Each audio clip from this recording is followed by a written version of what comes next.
Christians versus Pharisees, choosing sides and how to fight for them in the Mormon Civil War. Episode 5b. This is your place in the Pharisee financial feudal system. Toodle Pip tithing. Welcome, intrepid listeners. This is the second mini-sode of 3, exploring the Pharisee feudal system that has created in the global Church of Jesus Christ of Latter-day Saints a sometimes hidden but very real system of cultural and financial colonial exploitation that channels power, control, and a lot of money, privileges, and opportunities to the general authorities and their communities in the Mormon heartlands of the United States of America that are not offered to the rest of us, or equally distributed to the global membership of the Church, even though we outnumber them. In episode 5a, I focused on some of the larger principles regarding money and religion and the impact of the whistleblower revelation that the Church is rich beyond anyone's wildest estimates. In this episode, 5b, Toodle Pip tithing, I take a close look at how the presiding bishopric and the first presidency scrambled to try and downplay the significance of this and justify their hoard of hundreds of billions of dollars, what the things they said tells us about their thinking, and how incapable they are of even understanding what they have done from the point of view of both common sense and the scriptures about money management. I propose ways to use that money to radically transform the often very unequal financial burdens on full-time missionaries and their families, give them back years of their life to accomplish the things the apostles keep telling them are important instead of sabotaging them, and how the church leadership and culture fetishizes the experience of the international Mormons living in extreme poverty and demands more money from them when all the scriptures say the money should be given to them to lift them out of poverty. I also take a really close look at the vision for the church that Dallin has as the dominant ideologue already and next in line to be president of the church, and how his purely Pharisee belief system has infiltrated every part of the church now, and what that means for us all, and how it relates to their choices about money management, doctrine, and policy, and how they exercise power in their feudal system. In episode 5c, I will investigate how the general authorities do get personally rich from their callings, how they do everything they can to suppress the skill of skeptical critical analysis in themselves and all the church members, and how this backfires on them. How they have begun to behave like royalty, cancelling our fun while making us pay for theirs. How the church's universities use all of our tithing to pay for the white American Mormons' middle-class education and opportunities that underpins the lifestyle they expect us to imitate for free. How they have refused to pay for basic facilities in our countries while splashing our cash on theirs, and how this could all change overnight if we choose to use the general authorities' love language to tell them how. Toodle Pip tithing. The silver lining of the cloud of the LDS Church's rapacious wealth hoarding is that the Ensign Peak investments now yield $7 billion in interest dividends every year, which is $1 billion or $2 billion more than the entire annual expenditure of the church on absolutely everything, which is around $5 billion. President Joseph F. Smith promised in April 1907 General Conference, while thanking the members for their cooperation with the temporary request to pay tithing of 10% on their annual income, not the usual 10% on any profits, and get the church out of debt, that if the church ever reached a point of having enough in the storehouse to live off the interest, it would not ask for or expect another penny of donations from the members for tithing, fast offering, or anything else at all.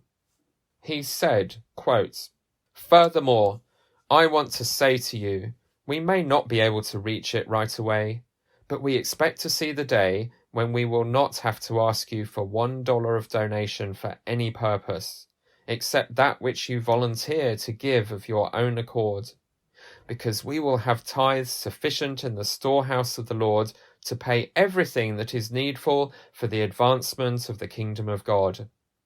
I want to live to see that day, if the Lord will spare my life.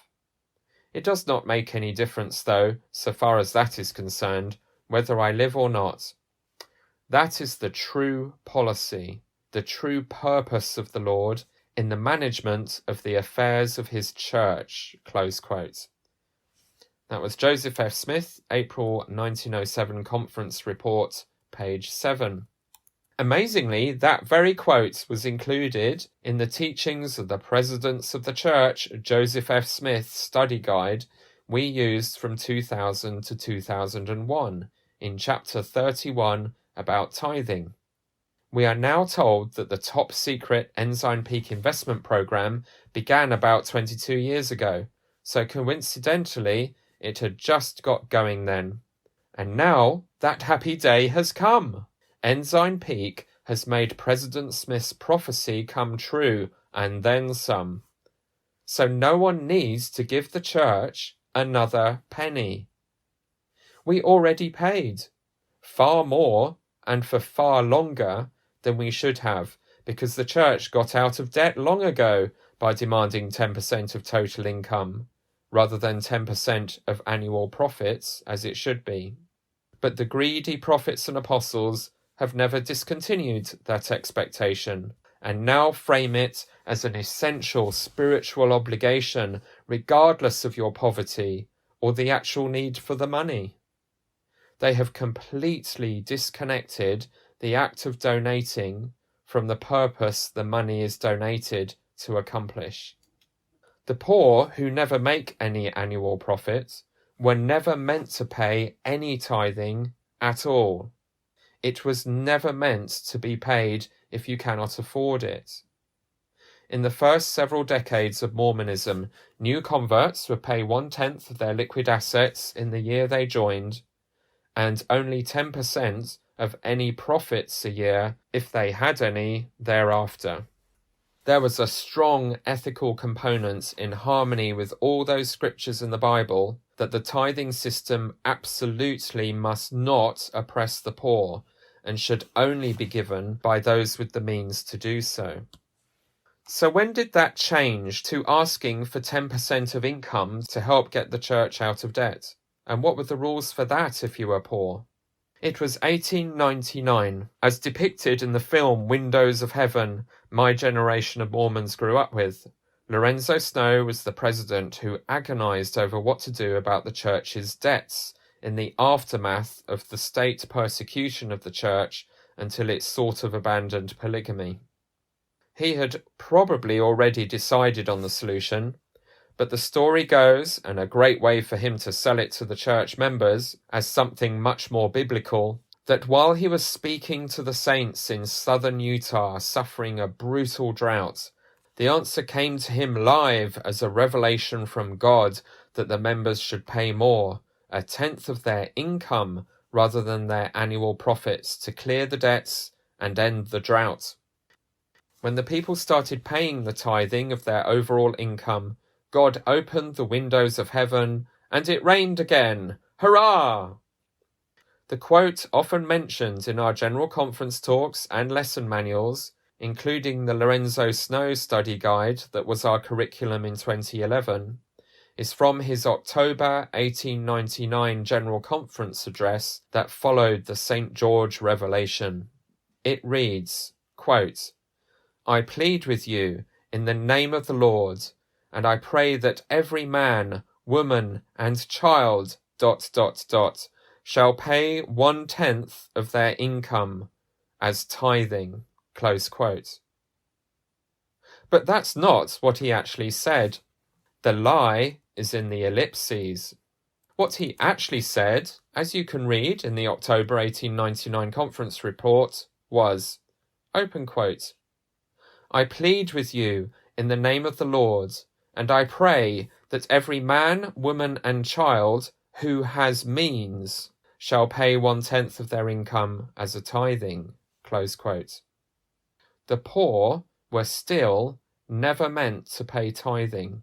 Only those men, women, and children who had means to afford it as before.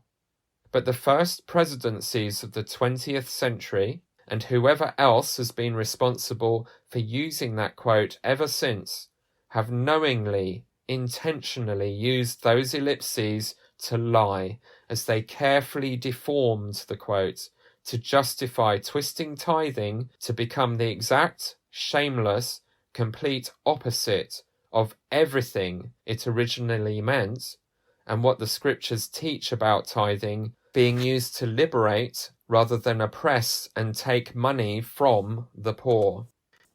When I was growing up, and until after my mission, paying 10% of your earnings was sold to us as fire insurance.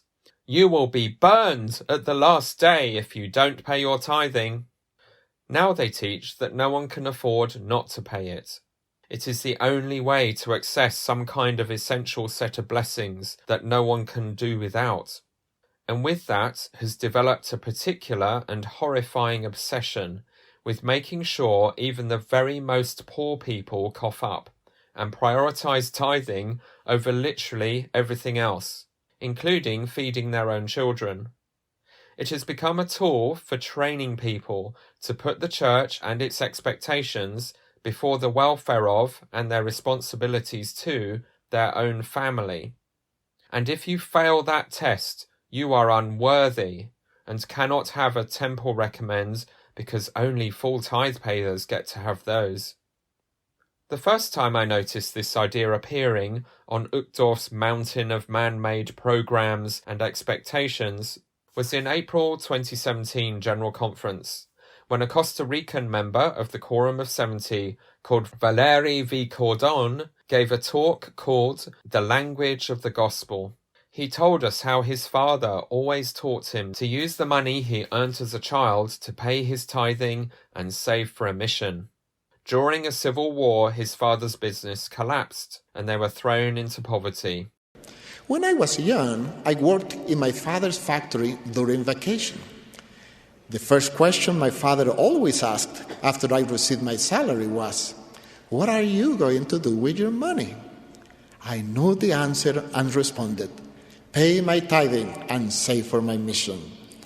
After working with him for about 8 years and constantly answering his same question, my father figured he had taught me about paying my tithing. What he didn't realize was that I had learned this important principle in just one weekend. Let me tell you how I learned that principle. After some events related to a civil war in Central America, my father's business went bankrupt. He went from about 200 full-time employees to fewer than 5 sewing operators who worked as needed in the garage of our home. One day, during those difficult times, I heard my parents discussing whether they should pay tithing or buy food for the children. On Sunday, I followed my father to see what he was going to do. After our church meetings, I saw him take an envelope and put his tithing in it. That was only part of the lesson. The question that remained for me was what we were going to eat. Early Monday morning, some people knocked on our door. When I opened it, they asked for my father. I called for him, and when he arrived, the visitors told him about an urgent sewing order they needed as quickly as possible. They told him that the order was so urgent that they will pay for it in advance. That day, I learned the principles of paying tithing and the blessings that follow. I felt that this was a bit dangerous to teach as a concept, because what if you do that and a miracle doesn't happen to provide your food? And how is that responsible when we are also teaching everyone to be prudent with their money and live within their means? But it also reminded me of stories I heard growing up from the pioneer days about people turning up at Joseph Smith or other people's homes with food for them just as they'd run out and prayed for help. So maybe God always provides in that situation. At the same time, I was deciding to continue paying tithing on my gross income before taxes because I wanted gross blessings rather than net ones. But troubled about the mixed messages I was getting that the church was okay with you paying tithing on net if that's what you felt was right, which seems like cheating to me. And I was also starting to hear in online forums about a stake president who only paid tithing on annual profits, and that was okay if he declared it to be a full tithe. And others were paying directly to Salt Lake, so their bishops would not know how much they were paying, as a way to bypass uncomfortable conversations and invasions of privacy in tithing settlements. So as always in Mormonism, things were complicated. But what really got me questioning the whole system of tithing the poor was my experiences repeated in a few scenarios as a ward clerk in 2 wards, which I will combine into one narrative to protect privacy. It is the story, found throughout the church, of a sister who was experiencing major upheavals in her life and just about managing to feed and house her children, and being told that she should still pay tithing on her income. And as that would tip her into food poverty, the ward would compensate by putting her on welfare support. We usually agreed this was ridiculous, that she could provide for them without paying tithing, so why make this a far more messy and humiliating situation at a point in her life that was already unbelievably traumatic, by feeding her into a system where she would be ritually and bureaucratically humiliated. As the protocols then were, the Relief Society president or bishop would have to go through all her family finances with her to identify if savings could be made, and then they would plan a frugal food budget and meal plans. Then the poor Relief Society president would have to do the food shopping for or with her, instead of just giving her the money to do it herself and trust her integrity, which was impeccable, and pay for it from her own bank account. And then I would have to process the paperwork and receipts to reimburse the Relief Society president, and there couldn't be anything regarded as frivolous or more than the basics in the food shop, because the welfare system is meant to, quote, sustain life, not lifestyle, close quote. And we would all have to go through this ridiculous and embarrassing for all concerned rigmarole every week or two for the foreseeable future. All because the church insisted that she needed the blessings of paying her tithing more than she needed her dignity or to live in a church that was in any way rational. I don't know what she decided to do in the end, but I don't recall any receipts, so I think she very wisely chose to preserve a little oasis of dignity and common sense for herself in a world gone mad. That craziness taught me all I needed to know about insisting that people choose to pay tithing instead of using their own money to feed their children. But I'm still surrounded by people in poverty agonizing about how they're going to pay their tithing and maintain their ticket to the celestial kingdom Temple recommends, when in the first 70 years of the church, no one would have expected them to hand over anything. And nobody should be expecting them to pay a penny now, with or without Ensign Peak's profits. The tithe of overall income, by definition, is not fair and equal in the sacrifice it demands of people, regardless of how much or how little they have.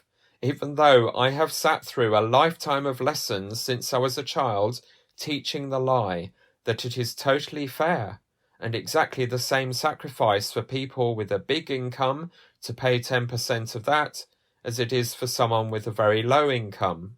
Seems logical, doesn't it? But of course it isn't. Losing 10% of your income if you are poor really does mean not being able to feed your children. For the more comfortably off, it never means facing that scale of personal sacrifice. So tithing, as currently constituted in the LDS Church, is fundamentally a persecution of the poor. The people Isaiah 58 and all those other scriptures very specifically say it is meant to be used to liberate from that kind of financial bondage, not chain them up in it.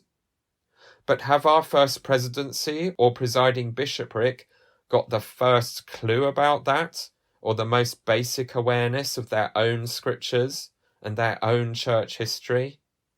Apparently not. Or they do, and they are just lying about it as they lie about so many other things. Either explanation is not endearing.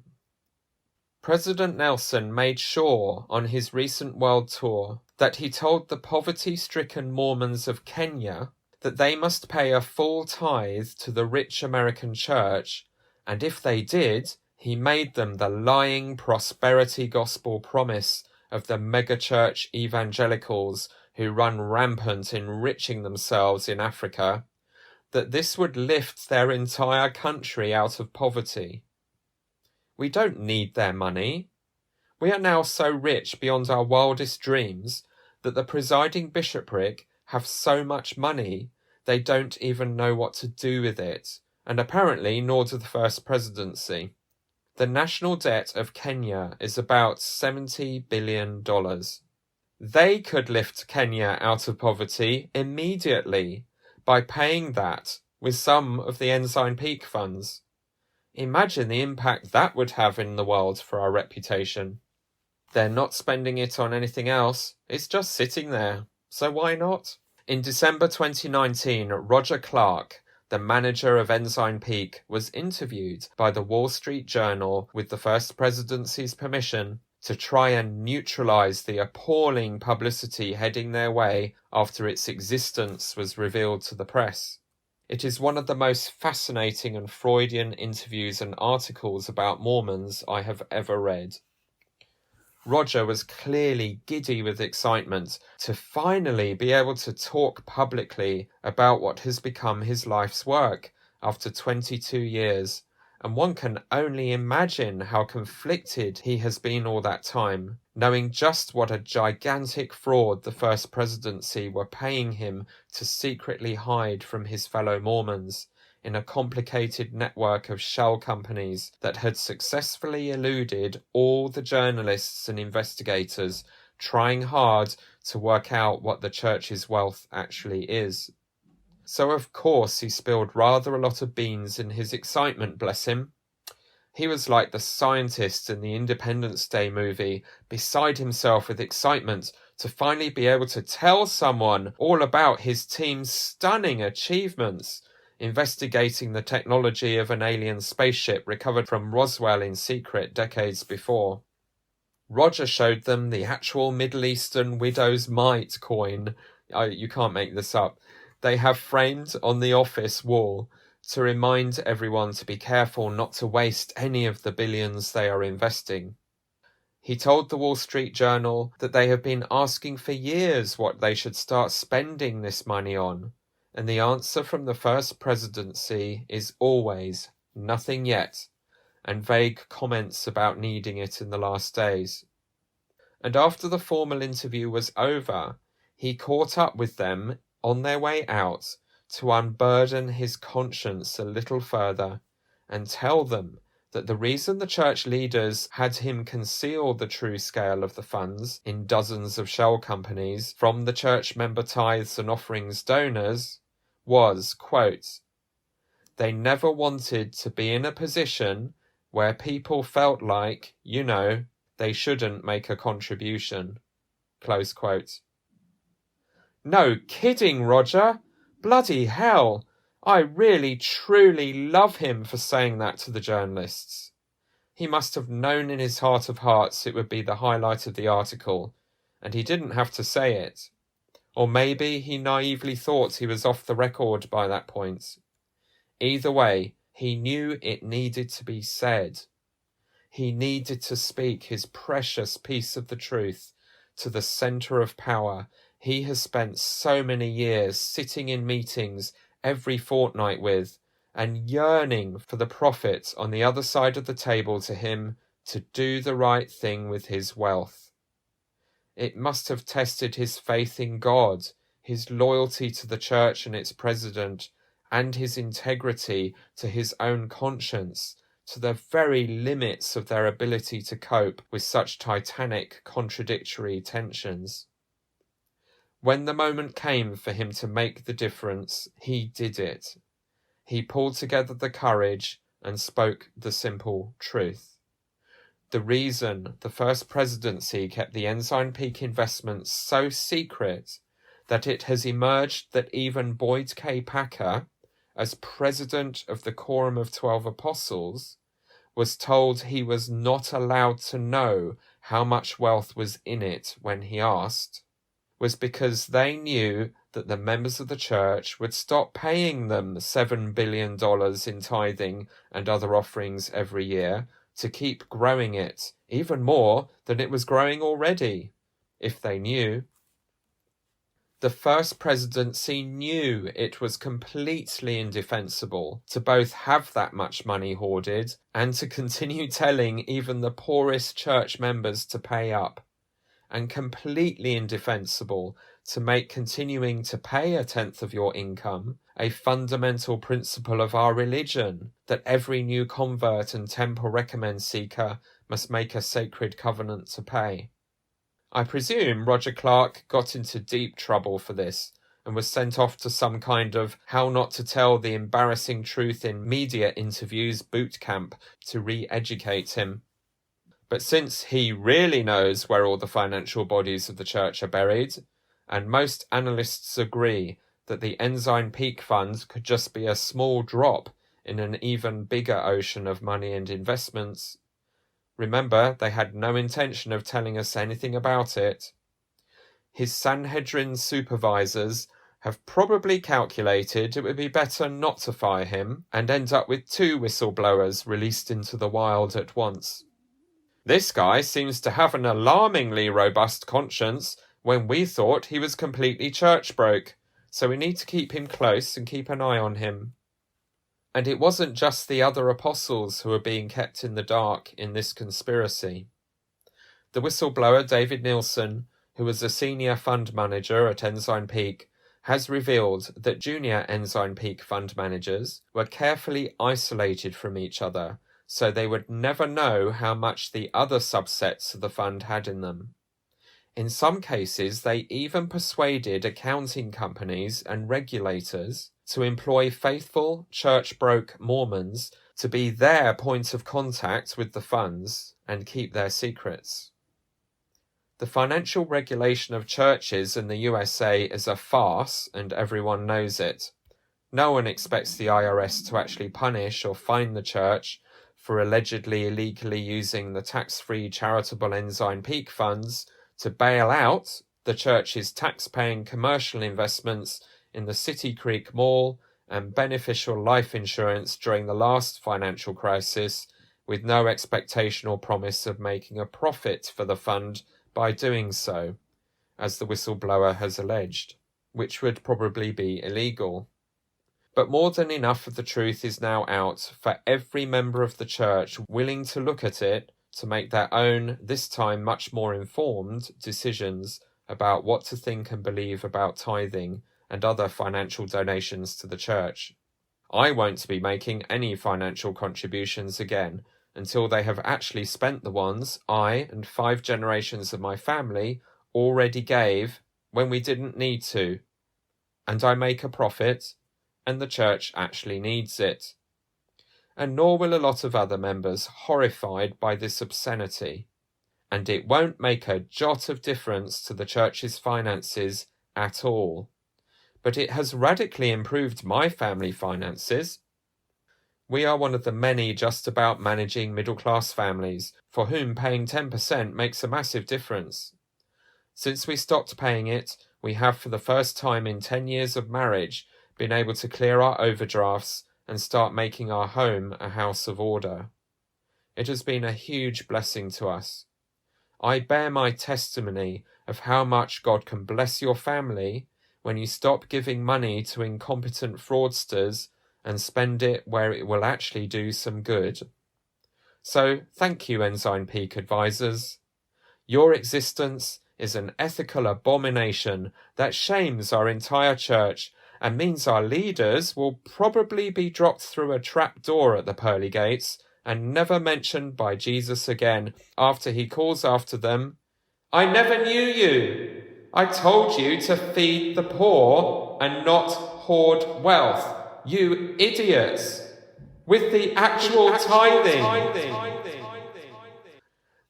But if plan B is to get so obscenely rich, the entire church can live off the interest like President Joseph F. Smith promised and prophesied in 1907, and we can spend our money on our families and charities where it will actually be used to help people, instead of buying even more Mormon mammon shares in fossil fuels and internet shopping for t-shirts and sex toys, I'll take that. The dominant narrative of generational legacies in finance and debt has been that the baby boomers did very well, but my generation and our children are going to have to really suffer to pay back the massive $1 trillion national debts they have foisted on us to pay off with our decreasing incomes. Weirdly, just like our activity rates, our church's financial timeline has been the complete reverse of what has gone on in the world around it. Our parents and their parents were robbed of a fortune that was then invested so brilliantly and successfully that their sacrificial legacy to us is that not a single one of us needs to ever give this church another single penny for anything, and it will still be able to afford to pay for everything from those investments. Running buildings, welfare, universities, missions, temples, the whole blooming lot, and still have several $1 billion left over at the end of each year to reinvest or do even more good with, just from that one of several investment portfolios. And that wasn't even the end of the parade of astonishing revelations. The Marx Brethren present the 3 richest stooges in the world. As the public scandal of Ensign Peak reached its peak, it was time for some general authorities to have a go at gaslighting the people, to carry on being a compliant cash cow for them regardless. The presiding bishopric gave an interview in February 2020 to the completely tame so-called journalists of the Church News and church-owned Deseret News, trying to justify hoarding in secret more tithing money than the gross national product of most of the nation-states of the earth in the fragile stock market. And it turned out to be even more toe-curling and flabbergasting and hilarious than even I expected. Let me introduce you to Bishop Gerard Causey, W. Christopher Waddell, and Dean M. Davies. The church newsroom says, open quote, "Men chosen to be presiding bishops have been recognized for their business and management skills as well as their religious commitment," close quote. I'm not so sure. As we are about to discover, their business management skills are alarmingly incompetent, and their religious commitment hasn't involved understanding the widow's mite, Joseph's 7 years of storing for 7 years of famine, or the parable of the talents. You'd think it probably should have. Brace yourselves for another entertaining but horrifying car crash in front of the cameras with our elders and betters, the Brethren. The presiding bishopric, overseers of the second largest corporation of the church, and an investment portfolio several times larger than the Bill and Melinda Gates Foundation or the investment wealth of the Roman Catholic Church, began by trying to minimize the shock value of the numbers involved. Quote, "It's no surprise we are talking about millions of dollars," said Bishop Coze, speaking of the church's holdings and its 16 million members living in 190 countries. "Nobody should be surprised, given the number of members." Immediately, that's ridiculous, and they are gaslighting already. Everyone knows there are only 3 to 4 million active church members, and not all of them are paying a full tithe. And bearing in mind the entire investment portfolio of the Catholic Church with 1.2 billion members is half that of the Ensign Peak investments. Even if we count all of the 16 million people on the LDS membership records, that's $6,250 invested just in Ensign Peak for each Latter-day Saint on the records, compared to $40 invested by the Catholic Church for each of its members. That's a ratio of 156 to 1. So yes, it's a surprise, and we should all be surprised, Bishop Coze. Just because you say we shouldn't doesn't change objective reality. This is why the Wall Street Journal called it, quote, "the best kept secret in the investment world," close quote, in their headline. If we adjust these calculations to just the active members, we are talking around $30,000 invested in the one fund for each active Latter-day Saint, or $180,000 for each active family with 4 children. That's enough to buy every one of the active families in the church, wherever they live in the world, a comfortable house when adjusted for local markets. This is the scale of the wealth we are talking about in just one of several investment funds the church has amassed by hoarding and investing your tithings and offering donations, and they have not spent a single cent of it on anything or anyone except some dodgy business bailouts that break their tax exemption rules.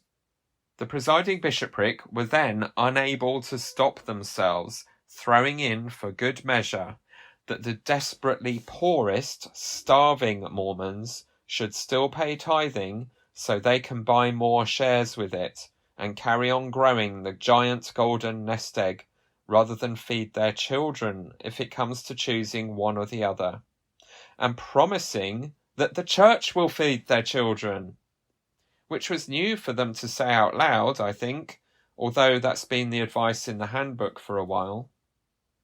If there was ever a time to go radio silent about that awful idea that has only been taught in a couple of general conferences by really junior 70s, it was now. But they are Pharisee LDS senior general authorities, so of course they couldn't help themselves. They were going to hold the line and pretend that nothing whatsoever was different since the Ensign Peak disclosures, even at that ethically flaky end of the spectrum of the status quo. Quote, "He and the other 2 bishops said they know it can be difficult for the poorest members to pay tithing, but all church leaders teach that all members should do so. They said no church member has to choose between eating and paying tithing. Bishop Waddell said some are making an assumption that the church is bleeding the poor by having them pay tithing so it can amass reserves. It's anything but, he said. They pay their tithing because it's a commandment, and they are encouraged to. If they only have enough money to pay tithing or eat, pay your tithing and we'll help with food. Because the blessings that are associated with the payment of tithing will then be theirs, and they won't go hungry because we have the ability to assist them now." Close quote. How exciting! The vast investments of billions is going to be used to feed your kids so you can pay tithing. Again, the promise and the lie. that this specific massive fund they have, quote, now, is being used for welfare payments to the hungry, when not a single penny of it has been spent on welfare assistance for anyone. The reality, of course, is that the church will not rush to feed their children when they make the faithful choice to put tithing first.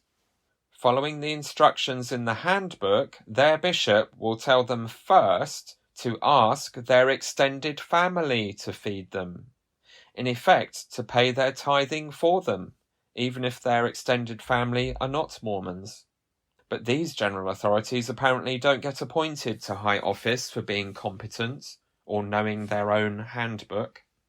And in the developing world, the church has a policy of not giving welfare support as generously as they do in rich countries, because they don't want to create a dependency culture among the desperately poor and have millions of people joining the church just for welfare support.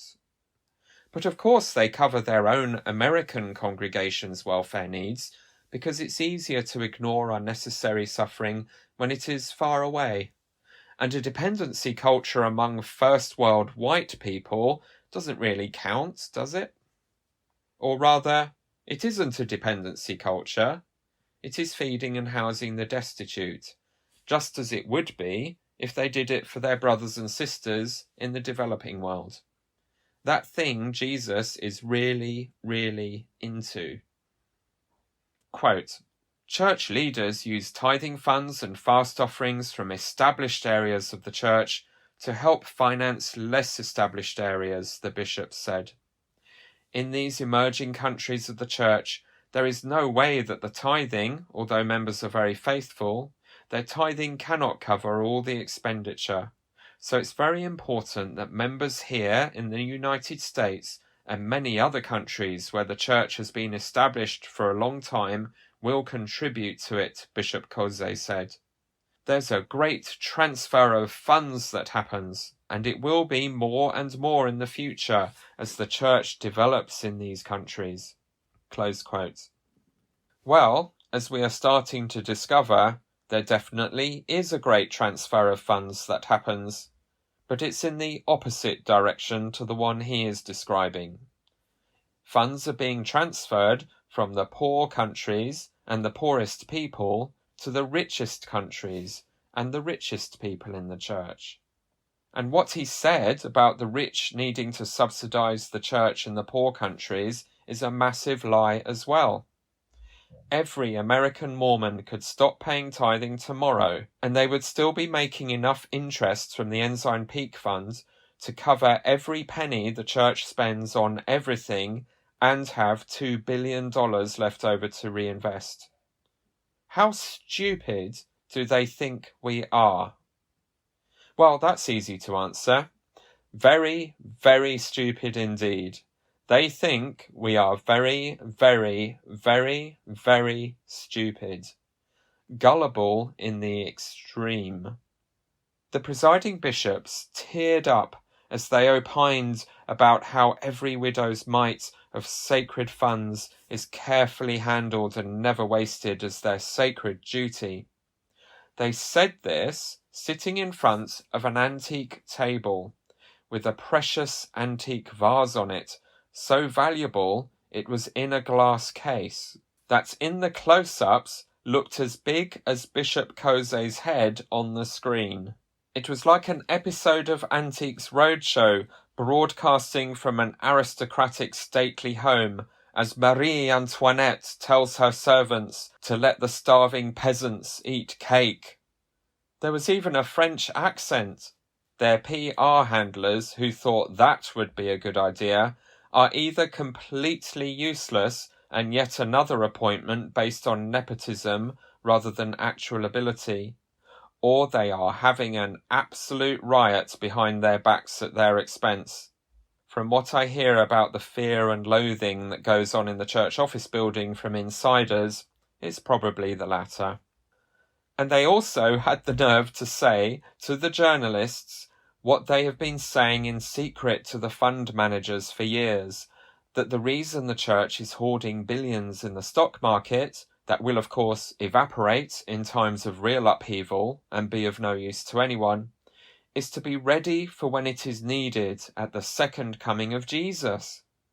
It seemed at first that Jesus is going to need a hefty checkbook, drawing upon imaginary investments that will have already gone up in flames when Wall Street is destroyed, along with the sinners without the tithing fire insurance, in the last days.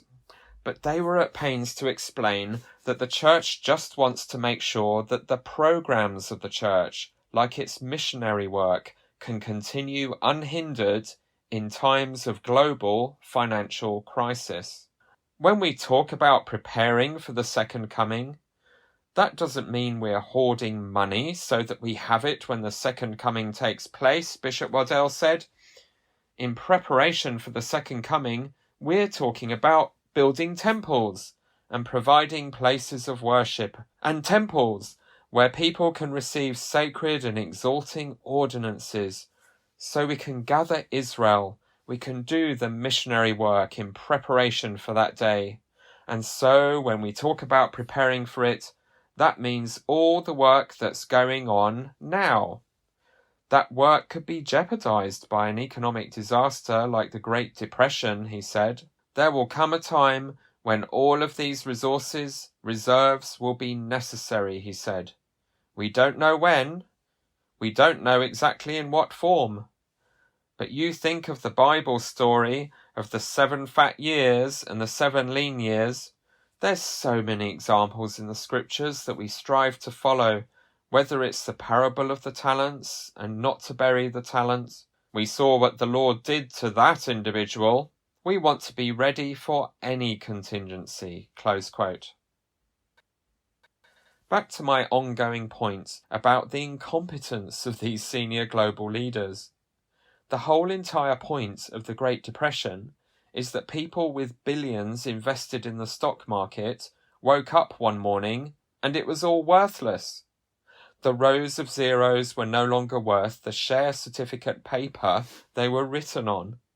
But a man who doesn't even understand the Great Depression caused by the Wall Street stock market crash has been put in charge of managing several portfolios of investments many times larger than the Catholic Church or the Melinda and Bill Gates Foundation, which they are using to eradicate malaria from the earth and save millions of lives, is ready to repeat that history with 100 billion widows' mites, and says they are holding on to the stocks and shares until the next Great Depression, and shamelessly lying.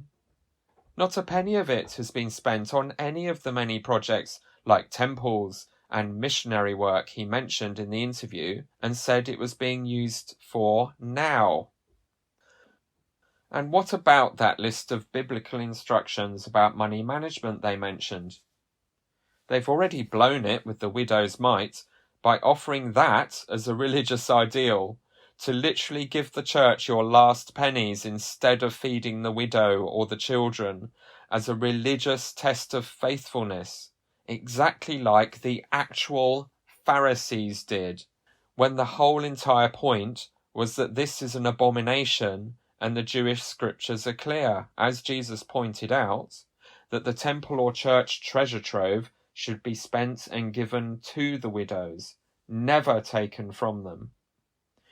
The Wall Street journalists had a riot, pointing out with deadpan humour, after the presiding bishopric said similar guff to them, that during the 2008 financial markets crash, which impacted the world in a similar way to the Great Depression, not a single penny of the Ensign Peak or other investments were used to keep the missionary programs, etc., of the church going. Instead, they cut costs and tightened their belts and closed several missionary training centres around the world.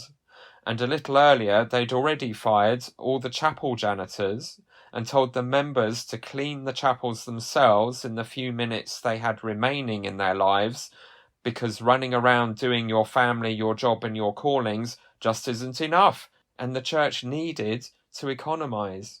So no, Bishop Waddell, I'm not buying that this money is being hoarded to keep the programs going in the church fully funded in any contingency, because you have already proven that you won't spend it when something like that happens. And you've literally just done it all again. With costs going up in the COVID pandemic crisis, which surely meets any criteria you could possibly have of end times equivalent plagues and global financial crisis, and with family budgets around the world strained beyond breaking point, you just decided that every missionary funding their food and accommodation as free labour for the church from developed world countries pay a massive hike of 25%, raising the fee to serve from $400 a month to $556 a month. I call it the COVID quarter. Let's take a deeper dive into how missions are funded. In developing world economies, local leaders determine how much each missionary will be asked to contribute based on their family's circumstances, which is a good thing, and they are subsidized by central funds. Presumably, they and their families are still expected to make a similarly proportional sacrifice of effort and earning before they serve to those from developed economies. Missionaries used to be required to pay however much or little these costs were in the country they served in, which could vary wildly. So since 1991, just as my mission ended, missionaries serving from North America, Europe, Australia, and Japan have had a flat rate fee to serve calculated from rental, utility, transport, and food costs and the Consumer Price Index of the USA, where most of the missionaries come from, according to the church-owned Deseret News. After paying into the system, they will receive what they actually need for the costs in their mission.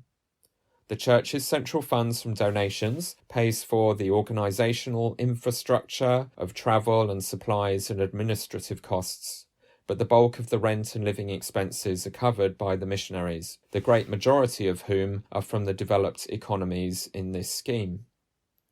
There are about 67,000 full-time missionaries, so based on the fee, the total living expenses amount to about $450 million a year, mostly taken from the missionaries, their families, and their wards, in addition to the money they pay in tithing of 10% of their income and a generous fast offering and everything else. A lot of missionaries who are already giving the church 2 years of their young lives also spend an additional year or two or more working to raise that money to pay for their mission, with money that will not be spent on their higher education or starting a family when they get home. A lot of parents go through significant financial hardship to fund their children's missions, especially if they have several children who serve. And ironically, in a church with a long history of demonizing working mothers, a lot of mothers take on additional paying jobs to help.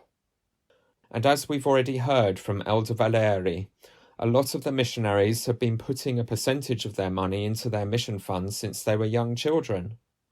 It has all become part of the traditions and expectations surrounding a Mormon mission. But do the maths. The total expenditure of the church annually is about $5 billion. They receive $7 billion in annual direct donations from the members. The one Ensign Peak investment portfolio, one of several, earns $7 billion annually in interest. But the $7 billion of interest and the surplus $2 billion from tithes and offerings that year are piled back into the money mountain to buy more stocks and shares for Ensign Peak. How about a different COVID quarter?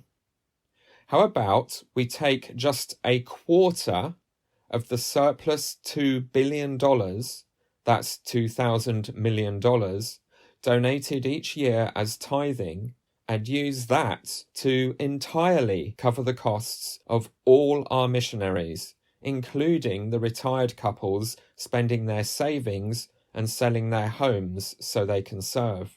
They and their families and their wards already paid 4 times more tithing surplus than is needed to cover that, which is not being spent on anything else except stocks and shares. All our scriptures make very clear that tithing is for supporting the poor and for building the kingdom. I used to buy the idea we were taught that additional fast offerings were needed to support the poor, and tithing is only for church building. But that's not what the scriptures actually say, is it? Either way, missionary work is definitely in the building the kingdom category, literally. Why do we treat it as something separate to tithing that needs the tithe payers to make additional contributions to, as well as the 10%? Especially when the tithing is already in surplus and not being used for its stated purpose. Imagine what a difference that would make. You would give back to these young people their totally unnecessary years of effort just working to raise these funds. Give them back a year of their youth for education or getting on with their adult lives or working to save for their own home. Take that burden off the back of their parents that requires yet another hefty additional financial sacrifice because they did as they were told to by the prophet and had lots of children as an act of faith and service to the church. How about the church helping to make that financially realistic for them? They were promised miracles from God to fund their generous childbearing. I think $100 billion of liquid assets is pretty bloody miraculous, don't you? Full steam, Back to the Future with Dallin.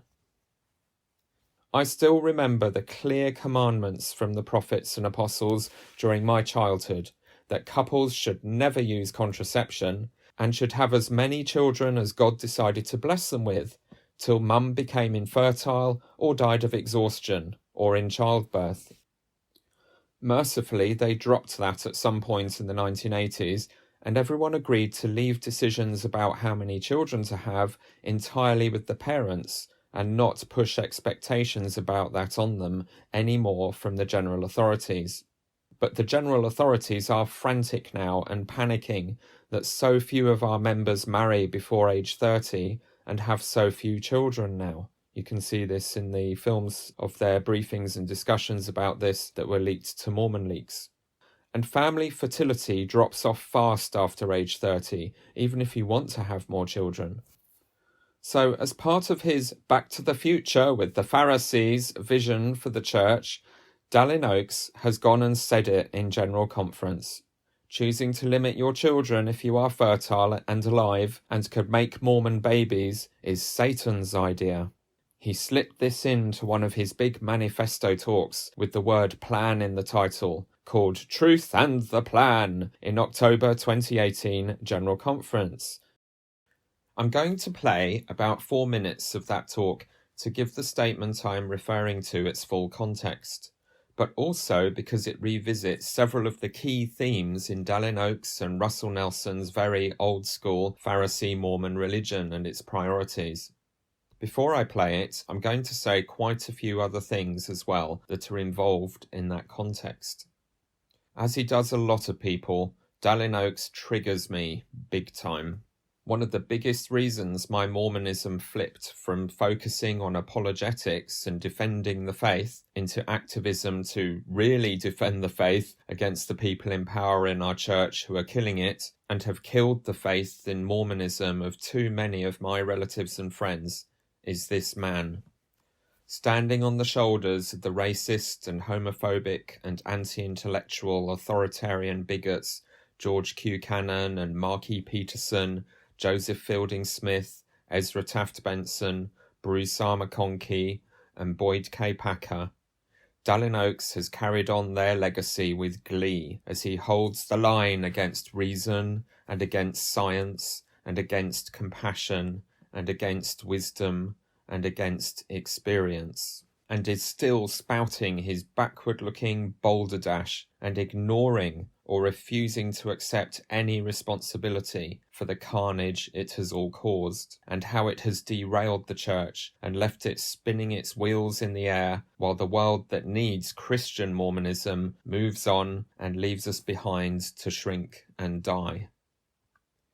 Some people lap it up. President Oaks is their hero. They can't stand the social changes that have occurred to make it okay to be gay. They can't stand people telling them there is much more to the whitewashed and rose-tinted and fundamentally inaccurate story of Joseph Smith and Mormonism they were taught as children in primary that plays over and over as a feedback loop whenever they think about their beliefs or bear their testimony. They are still steeped in the racism of their ancestors that sees black lives crying out for justice as a violent communist threat. They don't want change. They love those simple and appealing, but actually deceptive and infantilizing certainties of their formative years that they find so soothing. But Christianity, and definitely Christian Mormonism, was never meant to be anything close to repetitive and soothing and unchanging. It's all about ongoing revolution, progress, improvement, reaching for more, learning more, being more. Some of my family and friends tell me I'm unbalanced, obsessed with him, and that while they recognize he is not very nice, and usually makes them feel sad and uncomfortable when he speaks, I should have some perspective like they do, and just ignore him and concentrate on what the kinder apostles say. And maybe we need some tough cookies like him.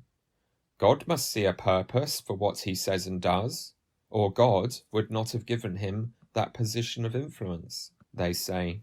There are entire communities of distressed and agonizing Latter-day Saints whose prime strategy for remaining active in the church and protecting what is left of their testimony is to simply never listen to another word Dallin Oaks says, to skip or turn off the telly during his talks in General Conference. They don't want their children hearing it, and they are just waiting for his jarring voice and messages that scrape fingernails down the chalkboard of their souls to go away as the church, they hope, moves forward to a more reasonable and kind place. It is simply too painful to bear it, so they choose to hear the messages that give them hope and feed their soul instead. But my opinion is that while absolutely necessary, and I hope that works because most of us will outlive him and be able to breathe a sigh of relief not to have to again experience the dread that he is coming up in a bit in this General Conference session and wondering who he will hurt with his words next, we cannot ignore him. We need to focus with laser precision on everything he says and exactly why he is saying it, because this is the man who already runs our church. President Nelson rearranges the deck chairs of meeting schedules and logos, but Dallin Oaks is the real power behind the throne. Dallin is the guy who writes the script, the handbooks, the proclamations. When President Nelson was running his mouth off in his inaugural press conference and saying crazy Christian stuff while he riffed unscripted and was about to declare that everyone is welcome in Christ Church and should come back, it was Dallin who quickly leaned in to correct the new president and start talking over him to emphasize that, of course, he didn't actually mean that, because what's really important is that people have to change their ways and conform to God's standards before rushing in or rushing back to church and expecting a welcome. Russell Nelson has never made that Christian mistake again since that reckless initial wobble from the Pharisee script. On Sunday, January 14th, in the upper room of the Salt Lake Temple, President Russell M. Nelson was set apart by the Quorum of the 12 Apostles as the President of the Church of Jesus Christ of Latter-day Saints. Just 1 hour ago, he and his counselors addressed the membership of the church in a live broadcast from the Salt Lake Temple. The broadcast and this press conference are being shared in 29 languages and around the world and on many platforms in news media, church channels, and on mobile devices. President Nelson is the 17th president of the Church of Jesus Christ of Latter-day Saints in its 187-year history, and comes to this position after nearly 34 years as an apostle. He now presides over a church of more than 16 million members in virtually every nation of the world. Dear brothers and sisters, we've just come from the Salt Lake Temple, where we broadcast our feelings of fondness for President Thomas S. Monson, with profound gratitude for his life of service to the Lord and to the people of the world. I also announced that 2 days ago, my brethren of the Quorum of the 12 Apostles laid hands upon my head to ordain me, set me apart, as the president of the church. It was a sacred and humbling experience. Brady McCombs with the Associated Press. Good morning. President, how do you plan to approach LGBT issues? This has obviously been a hot-button topic for many religions in recent years. Thank you. Thank you. Thanks, Mr. McCombs. God loves his children, and he wants them to have joy. We know that there are challenges with the commandments of God, challenges to be worthy to enter his holy presence when we're through with this mortal experience. And we're trying to help people find happiness and joy in this life and prepare for their great possibilities in the world ahead. God loves his children, and we love them, and there's a place for everyone who wishes to do so, regardless of his challenges, to be with us in the Church of Jesus Christ of Latter-day Saints. Surely, President, your statement of the love of God for all of his children is the pole star for our relationship to every living person on this planet. At the same time, because of God's love for his children, he has given us commandments. He's given us a plan to achieve the highest blessings he has for his children. And as leaders of the church, we have the responsibility to teach love and also to teach the commandments of God and the high destination that he has prescribed for his children, all of which is embodied in the plan of salvation. So we've got a love and law balance here that we have the to love consider. of the Lord and the law of the Lord. Yeah. Thank you, brethren. We all saw right there from the beginning who is really in charge in this first presidency, especially after they booted out the nice Christian one and Dieter Uchtdorf was literally relegated to the benches. Dallin Oaks will most likely be the 18th president prophet of the church. If he makes it to the velvet throne, every time a Latter-day Saint bears their testimony of our religion, they are going to invoke his name alongside the name of Christ. Or, far too often, forget to also mention Jesus entirely, of course. I testify that Dallin H. Oaks is the prophet of God on the earth today. So what is Dallin's mission that all faithful LDS Mormons are going to be testifying of and working hard to bring about in the world and glorify as the mind and will of God spoken through his mouthpiece on earth? Well, he's already told us a lot. Dallin has planned his work, and he's working the plan he wrote for the brethren immediately after he was brought into the apostleship in, coincidentally, 1984. The reason for his ordination as an LDS apostle and the prime directive they gave him for his ministry as a senior constitutional lawyer with a long track record of vicious surveillance and persecution of the LGBTQ students while he was the president of BYU Provo was to organize and lead the church's endless war against the gays. You can read the strategy document he almost immediately formulated and has been implementing ever since. If you Google Principles to Govern Possible Statement on Legislation Affecting Rights of Homosexuals by Dallin Oaks, 7th of August, 1984. It's all there. Where to make a stand and what arguments to use. Where to give way so the church doesn't seem too unreasonable in things like LGBTQ housing and employment rights, as they recently did in Utah, as long as they aren't allowed near children or the media, where they can influence young minds with their dangerous agenda. That bit was a little overambitious and not really in their control, but they have gone for it with the rest of Dallin's plan, and segueing the language used from opposing gay marriage to fighting for religious freedom to be homophobic is all part of it. They've even made a helpful movie to train Latter-day Saints to defend themselves against their work colleagues' discomfort or opposition to their religion's homophobia and fight back. It's called Respecting Our Differences While Defending Religious Freedom, and you can find it on the church website or YouTube.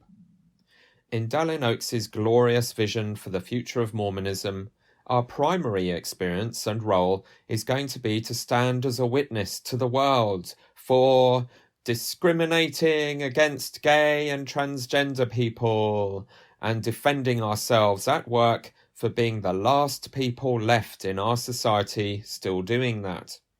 I guess it will make a refreshing change from endlessly repeating the polygamy conversation with the ordinary humans and the muggles and being notorious for something else.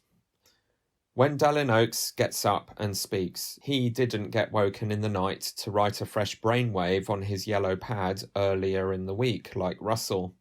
He's been on this one homophobic and transphobic trajectory for 36 years, since I was finding my feet at secondary school. And you can only imagine what it's done to his resolve and persistence with it to end up as the heir apparent and highly likely to ascend to the velvet throne as the prophet president of the Church of Jesus Christ of Latter-day Saints. Or rather, you don't have to imagine it. He's telling us all about it all the time as he declares that this struggle against the LGBTQ agenda is the defining spiritual conflict of our age and the mission of the whole church. He's fizzing with excitement, but also worry to be so tantalizingly close, yet still the other apostles have not backed him to canonize the family proclamation. And the tide is turning against his worldview rapidly, even among the other apostles. So he's already mapping out the manifestos for his homophobic presidency in no uncertain terms in general conferences instead of secret briefing documents, so that they will linger longer after he is dead if he doesn't quite make it, and Wendy manages to keep the skiing heart surgeon alive long enough. It's always been his destiny. It's what his whole life has been for. And now he has realised that the allies of the gays tend to be also really woke about feminism and racism.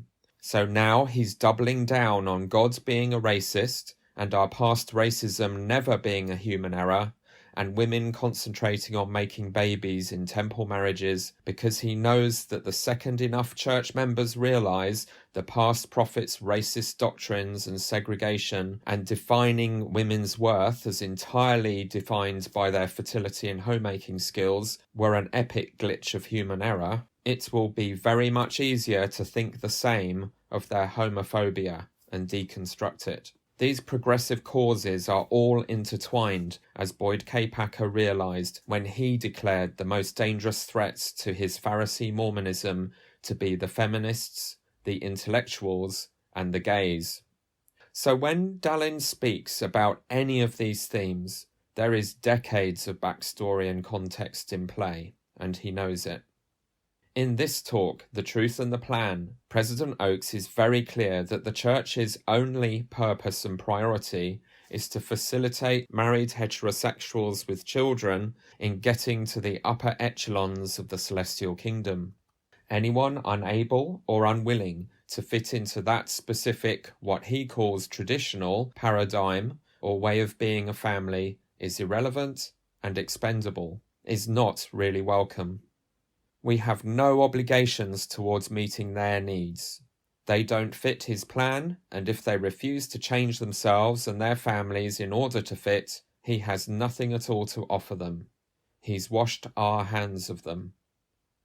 This all begs the question, how is it, despite all the examples of Jesus reaching out and including and prioritizing in his ministry the outcasts, the misfits, the lepers, the zealots, the prostitutes, the Samaritans, and the destitute, that Dallin Oakes and his co-religionists can be so confident that he and his kind are the people heading to heaven, but the homosexuals and the feminists and the transgenders and the educated intellectuals and the social justice warriors and the Black Lives Matter protesters and whoever else he's feeling threatened by this week and their kind are not. Well, we must never allow ourselves to forget this absolutely essential data point that really does explain a lot in our church, but again, hardly any members have even heard of because it has been very carefully and intentionally hidden from them in their lower levels of the Pharisee feudal system. The brethren are not just living in a completely different and more privileged world to us financially, as we pay and they get paid. All of these general authorities, the apostles and 70s, and some of the stake presidents, it seems, have been inducted into the exclusive Diamond Premier Plus Excelsior level of temple ordinances. They have each received their second endowment, or second anointing, and been told not to talk about it even to their own children, although some didn't get quite the same messaging about secrecy and have told their kids. You know those places where our sapphire level, slightly subpar epsilon minus washings and anointings and endowment and sealing in the temple tell us that we are not yet being blessed or ordained to actually be gods and goddesses and kings and queens, but only that we may become such if we are very, very good and pay our tithing and endure to the end, and then maybe Jesus will let us into the celestial kingdom. These guys and their gals have already got there. They've been washed and anointed and proclaimed to be the full package. The second Comforter came and comforted them secondly. They are already crowned with glory. Their calling and election has been made sure. They are in the God Club. So no wonder some of them ponce about like arrogant royalty, refusing to set foot in a room until everyone is on their feet in grateful awe and wonder, even to be in their presence even. An apostle ritually washed their feet and blessed them and proclaimed that their calling and election to exaltation, to heaven, to becoming gods is now made sure. They will, for certain, as long as they don't commit the unpardonable sin of blasphemy against the Holy Ghost, be the man and his wife, or in the case of Presidents Oakes and Nelson, his wives, walking past the sentinels to take their thrones on high. So they know. They really actually do know that it is literally people exactly like church broke, heteronormative white Utahns and Idahoans and a few of their slightly less white and delightsome and slightly less American friends from their very specific cultural and social niche who are the kinds of people who make it to the celestial kingdom. They have an actual list somewhere of the second anointed, just like the Jehovah's Witness list of the 144,000 that's already filled up. So they had to change their entire religion to pretend living on a paradise earth instead of in actual heaven with those lucky special ones is still so lovely, so you should still become one of them and look forward to the second division afterlife. Who knew we had so much in common with Jehovah's Witnesses, who we usually roll our eyes and laugh at for exactly this sort of thing? So that's why it's so easy for Dallin Oakes and his second anointed chums to be so absolutely certain about exactly what kinds of people and families and numbers of pairs of earrings are the precise covenant pathway to live, to have a hope of being there. And who can just literally go to hell now, because that's where they are going eventually anyway, so why waste the church's time and resources on them? And maybe why they have for my whole life constantly turned up in our missions to train the missionaries not to waste a minute longer on any investigators who are being difficult, and not just saying yes to everything immediately, and not going to be ready to hop in a baptismal font in 3 weeks' time. They already know that it's unquestioning, compliant followers, exactly like themselves, who actually make it to heaven, so it's pointless faffing about with anyone who isn't like that, really. My mum's Mormon flatmate had to keep dragging the missionaries back to keep engaging with her many thoughtful and reasonable questions for 6 months before she got baptized, and went on to serve as a ward and stake relief society president repeatedly, and regional public affairs spokeswoman, and train priesthood leaders in the counselling skills they desperately needed. But when her sons served missions, the message was still the same. Real golden converts just say yes to everything without hesitation. Don't waste your time on the rest. They aren't the elect. Go to hell, Peter? That's a bit harsh. Are you exaggerating again? He didn't really mean that, surely. He said, there are other kingdoms prepared for them. That's not necessarily hell, is it?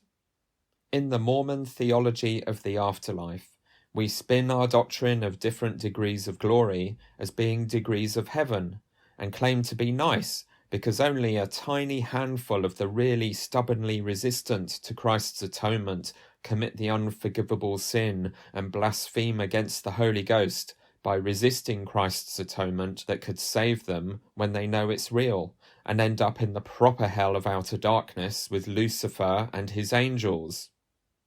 The 1/3 of God's spirit children who fell for his lies at the first hurdle. Which isn't really that few at all, is it? In Mormon theology, more than 1/3 of our spirit siblings end up in the very, very, very worst of hells. So maybe we should be less smug about that. But if you dig a bit deeper, anything but making it to the celestial kingdom is a living hell, where you are imprisoned and unable to progress or be a family, or even have resurrected genitals, according to a significant school of Mormon thought and some of our prophets, because if you aren't in the top tier of 3 within the celestial kingdom, you can't be eternally married and make more babies anyway. So there's no need for your naughty bits in the terrestrial or telestial kingdoms, and we'll all be sexless Barbie and Ken dolls with what one of the greatest gems of our cheeky Mormon lexicon of informal jargon calls the TK smoothie, where Percy Penis and Valerie Vagina used to live. That sounds pretty hellish to me. So just bear that in mind when you hear President Oakes tell us all that God is absolutely fine with the people who've decided not to go to heaven because they are kidding themselves that they are gay or transgender, or, heaven forfend, choosing to be single, not having a place in his Pharisee Mormon church. Because otherwise, why would God have made those other useful hells for them to rack off to with their liberal ways and gender confusion and singleness? It's all in the plan, see? Makes total sense. There is no place in his religion for Jesus's crazy idea that those are exactly the kinds of people we prove our true Christianity by welcoming and putting at the centre of our ministry. He is yet another grumpy old man, scared by the present and the future, insisting that actual God shares exactly his cliché old white Protestant middle-class American conservative political and social views about everything. He is in complete denial that millions of babies are born every year, literally, physically, and genetically transgender, or homosexual and bisexual. All that nonsense is just, quote, confusion, unquote, and everyone should cisgenderly man and woman up, or go to hell. There's lots of those to choose from, actually. Isn't God thoughtful? It's kingdoms plural, like choosing which bit of Disneyland to holiday in. Off you go, and let us robust heteronormative breeders get on with our celestial stuff and proving our perfection.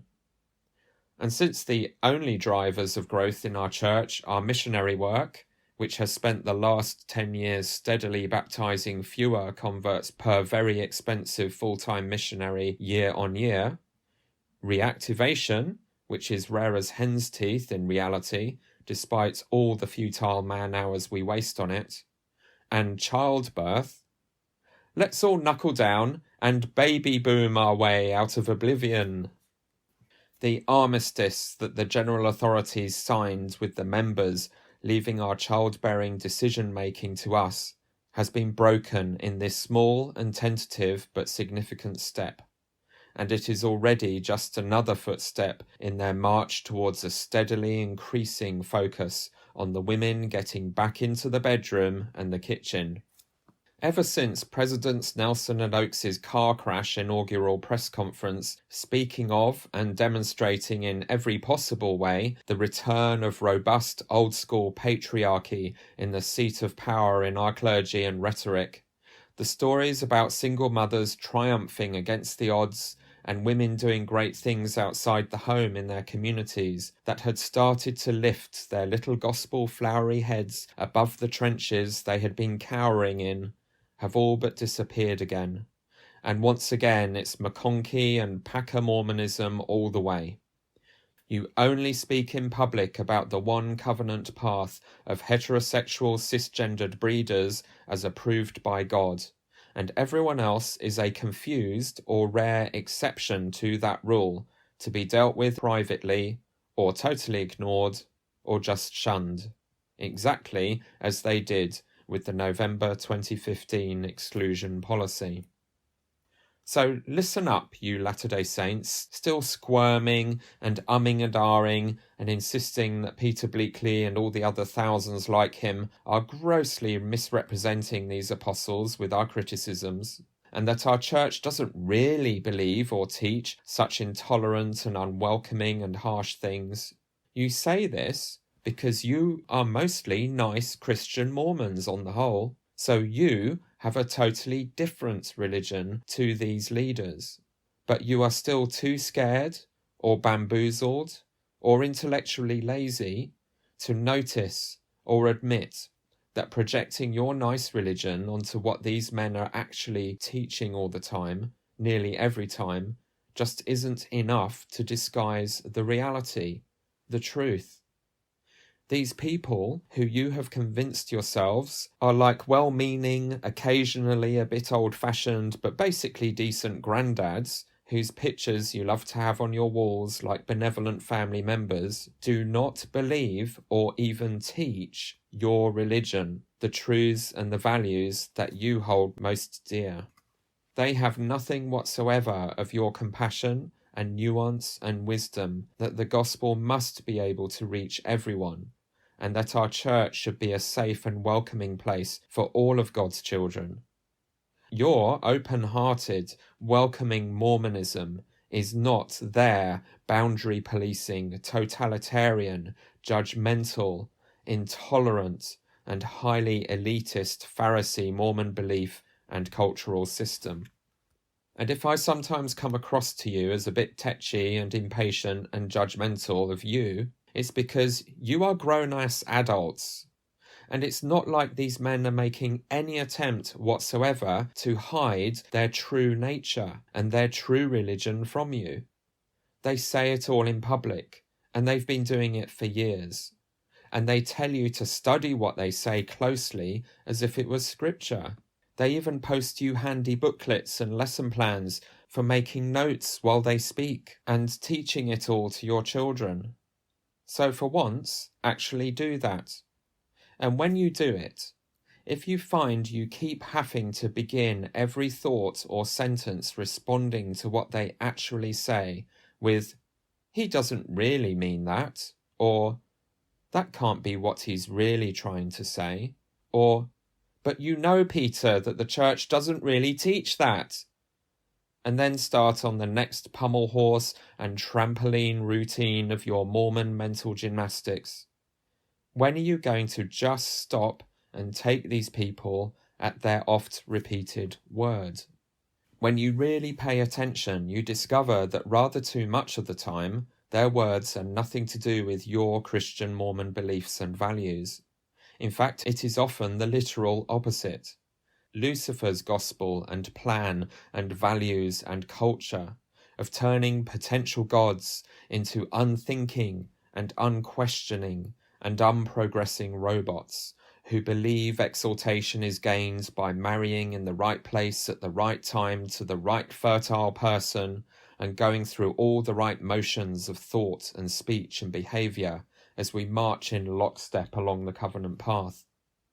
And the messiness of real life and the thousand ways that can be derailed by the body or family or country or social context you or your significant others are born into are no concern of their religion or their church. Their God has already prepared other lesser places for you to be. So why prolong the agony? Why wait till after Judgment Day and letting God decide where that should be? These general authorities think they already know enough to tell you who is or who is not going to be acceptable to God. So they can tell you to go there now. Go away. Go to hell. If you won't play by their rules, just go. It's only prolonging the agony and delaying the inevitable if you keep turning up at church with your confused and disordered sexuality and gender identity and your contaminated children. Oh yes, children. You are going to hear in a minute about children. From the man who in 2015 signed off on, defended, and probably wrote the November policy of exclusion, barring babies, children, and teenagers from any of our saving ordinances and our temples, with their family-focused essential ceilings, if they happened to have a parent who had ever, at any time in their lives, cohabited in a same-sex relationship until they became adults, shunned their gay parents by moving out of the home they live in as an adult, declared to a priesthood leader that they disavowed their parents' relationship, and then wrote Dallin and Rusty a letter pleading with them to let them be baptized at last and wash their souls clean of that rainbow-coloured contamination that might have rubbed off on them. The man who deep down in his soul believes that is how actual God thinks, so he turned it into a revelation, a commandment for our whole church, is going to pretend that he really cares above all else about children. It makes me feel sick. It's like listening to the child snatcher in Chitty Chitty Bang Bang doing an advert for Childline. I don't buy it. He has already shown us that he will sacrifice anyone's children for his spiritually dead and desiccated shell of a religion imitating life. His zombie, vampire, Pharisee Mormonism, saying the words of compassion, but neither understanding or meaning any of them. Everything is so simple in his fantasy world. All people have to do is do as he and President Nelson tells them. That's it. They say they are teaching simple, plain, and precious, unchanging eternal truths. Truths like traditional monogamous heterosexual marriage is an eternal truth, even though the one thing everyone knows about Mormons, if they know anything, is not that we are traditional family-focused, but that our prophets spent decades preaching from exactly the same institutional pulpit as Dallin Oaks is, that the essential and only way to attain the highest degree of the celestial kingdom was highly and radically untraditional polygamy. Brigham Young would have his guts for garters, telling us it was always about one man marrying one lady virgin to make babies.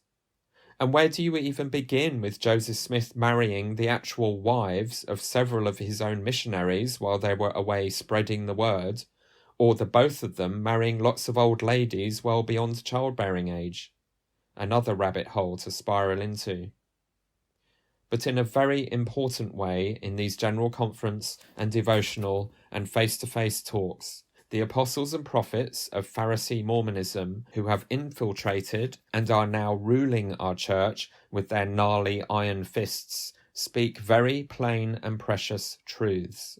They speak the plain and precious truth about their religion. What I invite you to do is listen to them attentively. Believe that they mean what they say. If you really think these particular guys are the most equipped and spiritually gifted by God to speak the truth with power and clarity in a confusing world, then stop confusing what they are saying. Stop being their spin doctors. This guy's a lawyer. He knows the meaning of words, and he has chosen them very carefully. There's no misinterpretation you need to intervene to steady his arc to correct. He really does mean what he says. Stop reframing and caveating and making excuses for what they actually say. Just stop and listen. And while you listen, truly listen, ask yourself this one simple question. Is what this man is saying my religion? Is he saying what I believe? What I know the heart of Christ and his gospel to be? The answer might be yes, and I wish you luck, because you're going to need a lot of it. But if the answer is, actually, no, it's not. This is not my heart. This is not my Jesus. This is not our Jesus. Then be brave. Be honest with yourself, which can take courage. Consider just for a little while, if you will, that maybe Mouthy Peter, the unsettling disruptor of the peace, with his intemperate language and the Messiah complex his religion taught him to have, driving him to keep trying to save everyone, and the many thousands like him, might have a point, and that we all have a big problem on our hands in our church that can't be ignored any longer. And please don't excommunicate me, just saying. The Church of Jesus Christ of Latter-day Saints is properly known as a family-centered church. But what is not well understood is that our family-centeredness is focused on more than mortal relationships. Eternal relationships are also fundamental to our theology. The family is ordained of God. Under the great plan of our loving Creator, the mission of his restored church is to help the children of God achieve the supernal blessing of exaltation in the celestial kingdom, which can only be attained through an eternal marriage between a man and a woman. We affirm the Lord's teachings that gender is an essential characteristic of individual premortal, mortal, and eternal identity and purpose, and that marriage between man and woman is essential to his eternal plan. Finally, God's love is so great that except for the few who deliberately become sons of perdition, he has provided a destiny of glory for all of his children. All of his children includes all who are dead. We perform ordinances for them by proxy in our temples. The purpose of the Church of Jesus Christ is to qualify his children for the highest degree of glory, which is exaltation or eternal life. For those who do not desire or qualify for that, God has provided other, though lesser, kingdoms of glory. Anyone who understands these eternal truths can understand why we members of the Church of Jesus Christ of Latter-day Saints think as we do and do as we do. I will now mention some applications of these eternal truths, which can only be understood in light of God's plan. First, we honor individual agency. Most are aware of the restored church's great efforts to promote religious freedom in the United States and across the world. These efforts do not promote just our own interests, but according to his plan, seek to help all of God's children enjoy freedom to choose. Second, we are a missionary people. We are sometimes asked why we send missionaries to so many nations, even among Christian populations. We receive the same question about why we give many millions of dollars of humanitarian aid to persons who are not members of our church, and why we do not link this aid to our missionary efforts. We do this because we esteem all mortals as children of God, our brothers and sisters, and we want to share our spiritual and temporal abundance with everyone. Third, mortal life is sacred to us. Our commitment to God's plan requires us to oppose abortion and euthanasia. Fourth, some are troubled by some of our church's positions on marriage and children. Our knowledge of God's revealed plan of salvation requires us to oppose current social and legal pressures to retreat from traditional marriage and to make changes that confuse or alter gender or homogenize the differences between men and women. We know that the relationships, identities, and functions of men and women are essential to accomplish God's great plan. Fifth, we also have a distinctive perspective on children. We look on the bearing and nurturing of children as part of God's plan and a joyful and sacred duty of those given the power to participate in it. In our view, the ultimate treasures on earth and in heaven are our children and our posterity. Therefore, we must teach and contend for principles and practices that provide the best conditions for the development and happiness of children, all children. Finally, we are beloved children of a Heavenly Father who has taught us that maleness and femaleness, marriage between a man and a woman, and the bearing and nurturing of children are all essential to his great plan of happiness. Our positions on these fundamentals frequently provoke opposition to the church. We consider that inevitable. Opposition is part of the plan, and Satan's most strenuous opposition is directed at whatever is most important to God's plan. He seeks to destroy God's work. His prime methods are to discredit the Savior and his divine authority, to erase the effects of the atonement of Jesus Christ, to discourage repentance, to counterfeit revelation, and to contradict individual accountability. He also seeks to confuse gender, to distort marriage, and to discourage childbearing, especially by parents who will raise children in truth. The work of the Lord is going forward despite the organized and constant opposition that confronts us as we strive to practice the teachings of the Church of Jesus Christ of Latter-day Saints. For those who falter under that opposition, I offer these suggestions. Remember the principle of repentance, made possible by the power and atonement of Jesus Christ. As Elder Neil A. Maxwell urged, don't be among those who would rather try to change the church than to change themselves. As Elder Jeffrey R. Holland urged, hold fast to what you already know and stand strong until additional knowledge comes.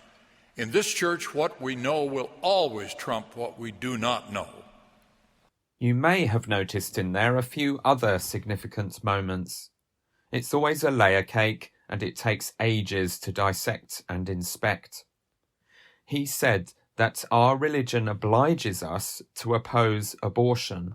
But the handbook that he co-authored describes several situations where the church does not officially oppose abortion.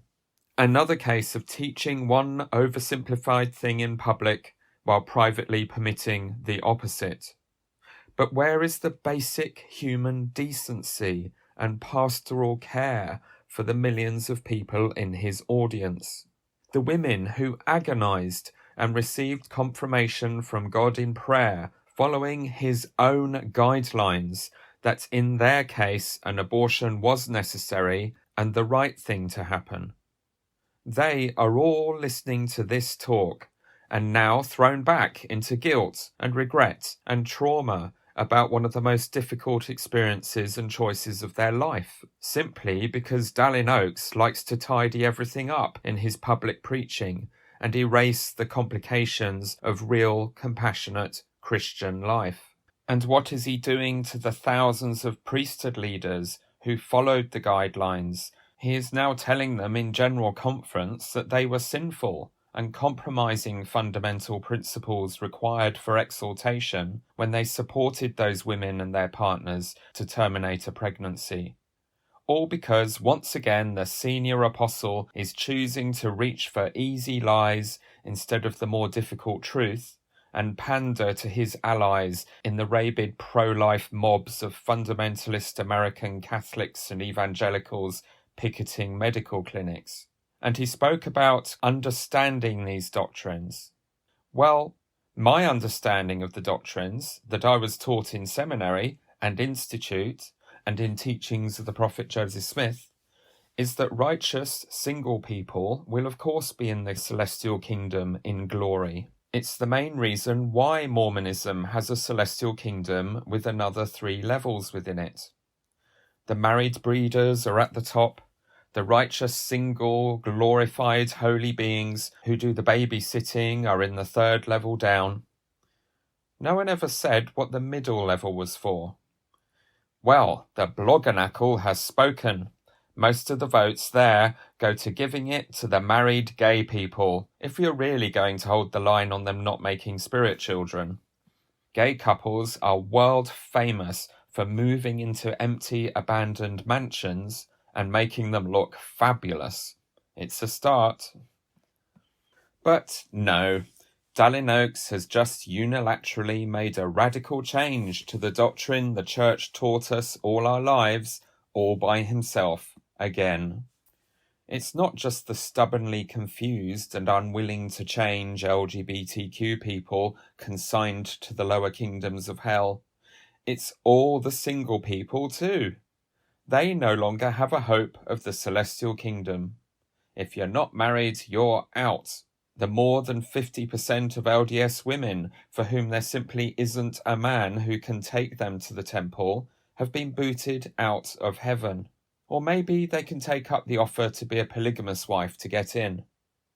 The more than 50% of the rest of the LDS women who do marry in the temple but then get divorced are now booted out of heaven too. And apparently those of you married to a non-member never had a chance in the first place, unless you divorce them and compete for one of the endangered Mormon men. When Dallin decides to take his oversimplifying hedge clippers of Pharisee Mormon certainty to enact the topiary of the tea kingdoms on the celestial one, there really aren't many people left who make it to the pointy bit at the top of his Pharisee feudal system. I already discussed in episode 3 how Apostle and Sister Rasband, in their recent face-to-face with young adults, taught them all to follow their example when they were newly married young students, and he was already working 2 jobs, as well as studying to support them, and the prophet at the time challenged everyone in the church, like them, to start having babies immediately, and not worry about the costs or how practical it was, because God would make sure everything turned out fine. So throwing away the contraception and just dealing with all the babies God sends is definitely now back front and centre in their commandments to the young Latter-day Saints of the 21st century. That didn't go so well for rather a lot of extremely stressed out men and particularly women the last time this was their advice and commandment. The majority of them ended up divorced, as is normal for couples that marry and start having children too young. Liberate the captive missionaries. So instead of going back down that rabbit hole as a people, let's pay for their missions and give them back a year to get on with adult life and marrying and raising a family when it is their own choice to do so, and give them a much better shot at being able to afford it. Financial problems are the #1 trigger for divorce. Missions can be great preparation for the patience and close-quarter living required in a marriage.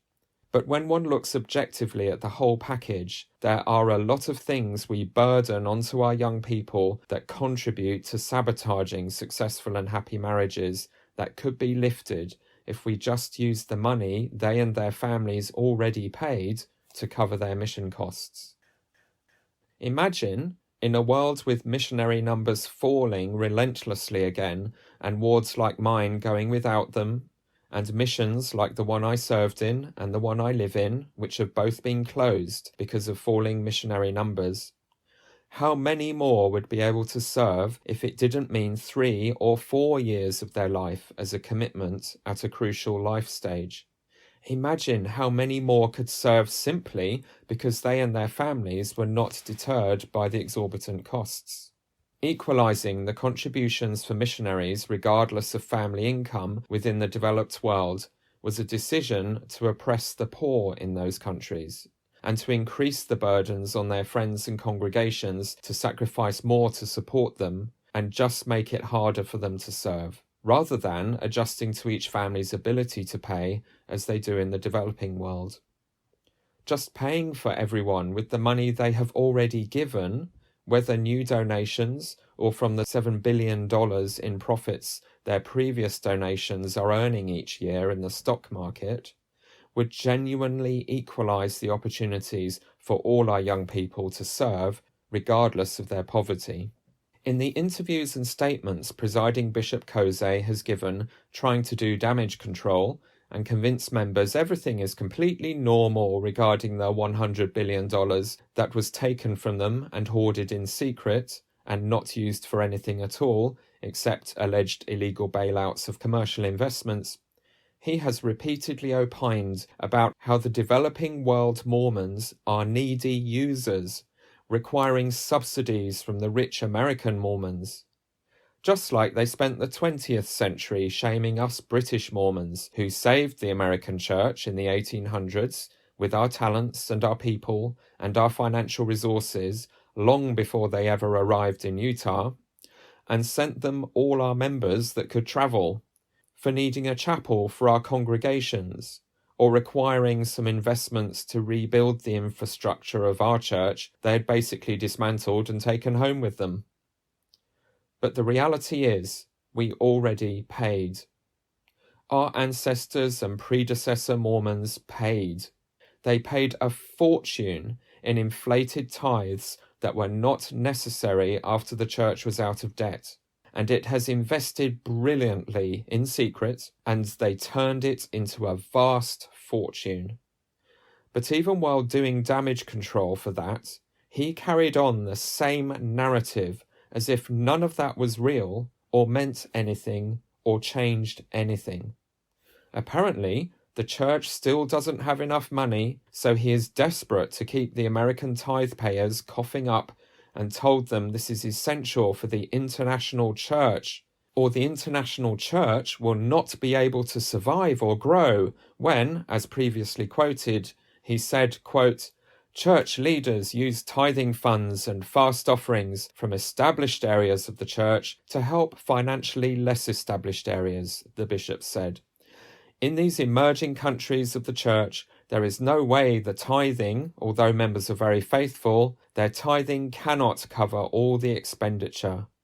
So it's very important that members here in the United States and many other countries where the church has been established for a long time will contribute to it. Close quote. This is a big, fat, $100 billion sized lie.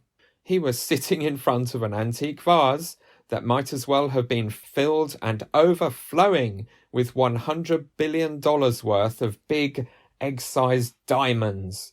And he was saying to the American and British church members they need to pay lots of tithing for the global poor members' diamonds, when the diamonds the poor people already paid for themselves were sitting right next to him. Ballsy, I'll give him that.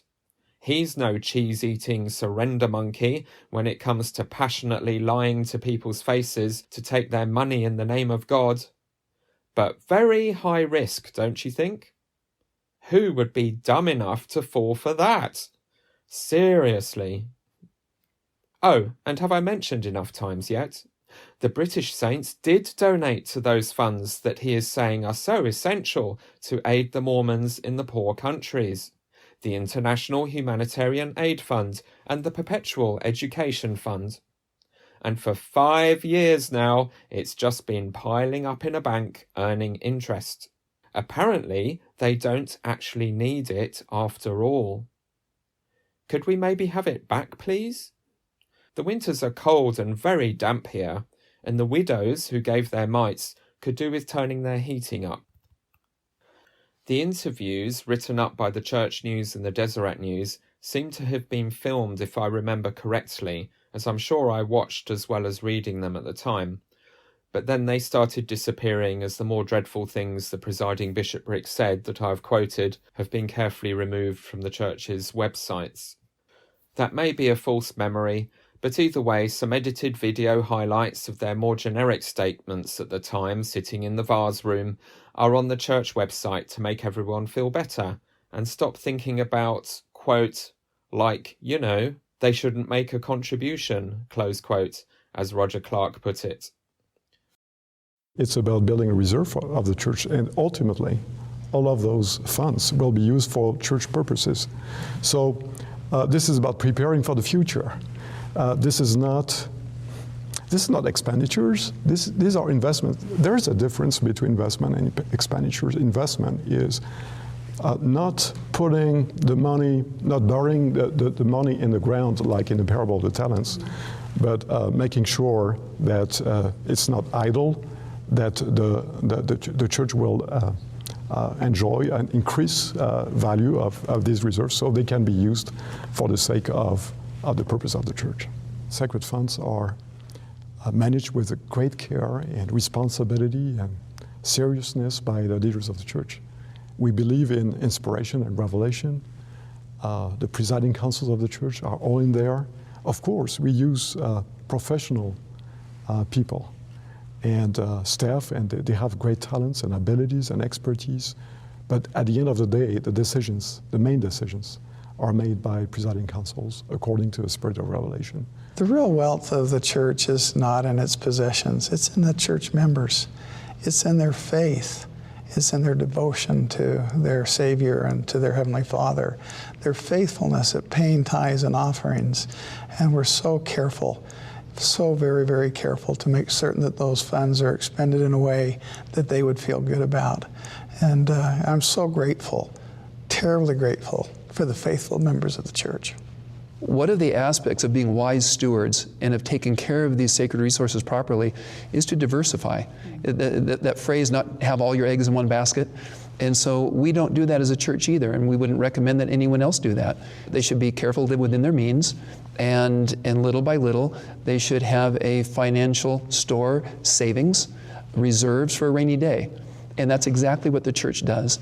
The church has a budget, again, from the faithful tithes and offerings of the members of the church, and every year is budgeted a portion to set aside for that rainy day that grows to be used, so that if hard times economically do come again, and they will, over time we know there are cycles, that we will have the resources necessary to continue doing this divine work. We won't have to stop missionary work. We won't have to stop temple work. We won't have to stop doing the things that we have been commissioned to do because of a lack of resources. That's why we care for them so carefully.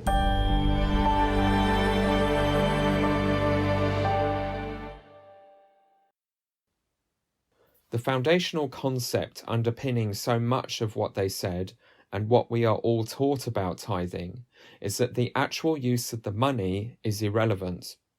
The important thing is that it is a test of our obedience to the prophet and the church asking for it, and its real value is not in what the money can do, but in learning to be selfless and make difficult sacrifices to put God and his church first in our lives, especially first before our own hungry children. It's that important, essential even.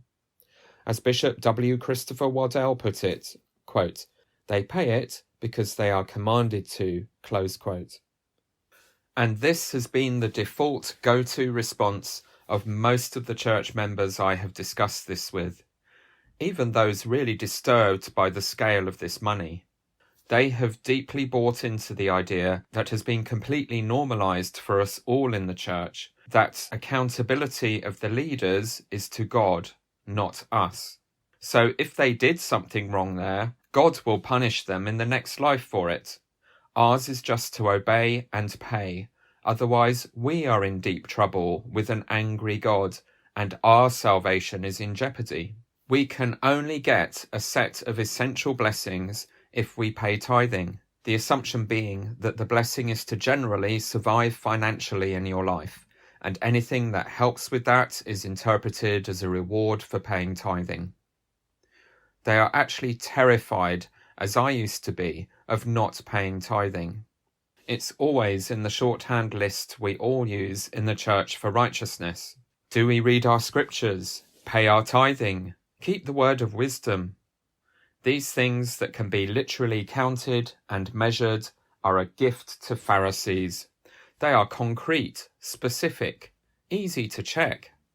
That's why they mention tithing constantly, and it is such an important part of our worthiness and temple recommend interviews. It's much harder to have easy conversations about the things Jesus really cared about. Imagine how long a temple recommend interview would go on for if the questions were, do you covet? Are you forgiving? Do you love your neighbour as yourself? Are you a hypocrite? Do you love your enemies? Yeah, much better to stick with the measurable stuff and get the interview over with and sign the box on the piece of paper. Wonderfully, Isaiah 58 addresses this directly. God is very clear. It is not about the suffering and the sacrifice and the obedience. Those might sometimes be necessary to achieve the goal, but they are a means to an end, never an end in themselves. God is not impressed by displays of suffering for no purpose. There's more than enough real, unavoidable suffering in our lives without needing to be masochists and make it even harder. Men are that they might have joy, the Book of Mormon says.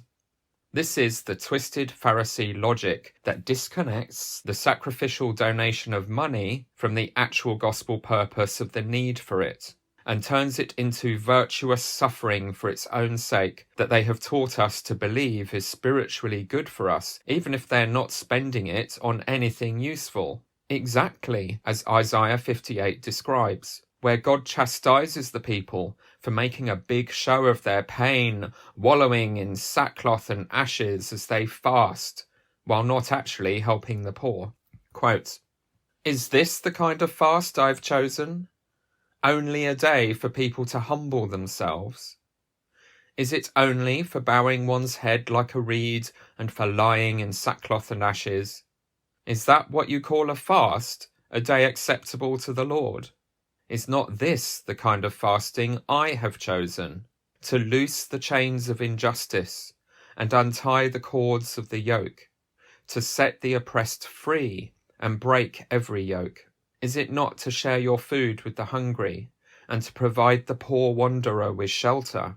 When you see the naked, to clothe them, and not to turn away from your own flesh and blood." Close quote. So free yourselves from this mind-forged manacle. Definitely step up and sacrifice to meet real needs in your family and your community. But if the need isn't there, which it definitely isn't in our incredibly wealthy church now, spend it where it is actually needed and can do some good. Maundy Money. In the United Kingdom of Great Britain and Northern Ireland, we have a centuries-old tradition where the ruling monarch performs a ritual of charitable giving on Maundy Thursday before Good Friday. After a church service, his or her or their majesties present to some carefully selected deserving elderly poor people a set of silver coins called Maundy Money and some food and clothing. In the Middle Ages, the monarch would imitate Jesus by washing their feet first. After they had first been washed once by commoners and twice by court officials, of course, before royal hands had to touch their smelly feet. But we've moved on as a nation from such indignities. They still carry the traditional scented nosegays, though, to mask the stench of the poor, for old time's sake. And after this tokenary gesture, everyone goes back to their castles and their diseased hovels, and nothing really changes. A component of the somewhat racist and definitely class-based global feudal system in the church is the fetishization of developing world poverty for spiritual and emotional effect.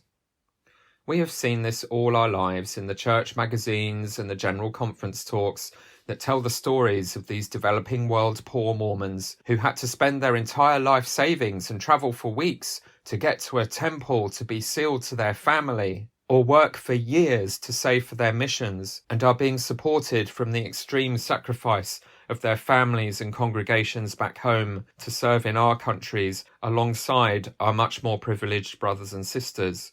As if this is a faith-promoting example to all of us jaded and complacent slackers who take our stuff for granted and have forgotten the simple simplicity of the idealized, purer and simpler Christianity of the Scriptures, and a bygone age that these people and their lives represent. What it really is, of course, is proof positive that our church has become corrupt to the very bones, and exactly practicing the class distinctions and wealth disparities that Mormon himself lamented and condemned us for when he saw our day in his passionate indictment and his disgust at what God had shown him. It is the age-old manifest destiny American story of the white saviors and pioneers who yearned for the simple life of the Native American noble savages, uncomplicated by the burdens and complexities of modern civilized life, and depicting them in their amazing paintings and poetry as a wistful, fading component of a disappearing landscape that we can learn from and be temporarily moved by, but who still need to be sorted out and modernized, since they were cute and all, but really kind of cluttering up the place and getting in the way. So they also stole their land and their resources and enslaved or massacred them. And then in the 1950s, 60s and 70s, the Mormon apostle and prophet Spencer W. Kimball told them that if they sent their kids to live with and learn and think and dress and behave like white Mormons, not only would they get educational and financial opportunities and be more tolerable to integrate into the mainstream of white society, God would literally lift the racist curse on them, and their children's skins would turn white. The American Mormon oligarchy and alarming percentages of the white Americans they send to be their senior missionaries and regional overlords fetishize the poverty of the brown people of the world with patronizing patriarchal pity and admiration at them for making the kinds of sacrifices they and their home ward members would never stand for in their own families and lives to participate in the church and its programs, while all the time completely oblivious to the cliché wealthy white privileged racism involved, and how they themselves are imposing and perpetuating a system of barbarian cultural imperialism and appropriation and savage financial inequalities on those people who they pretend are their equals in the gospel. Just like they did to the British Mormons all my childhood and youth.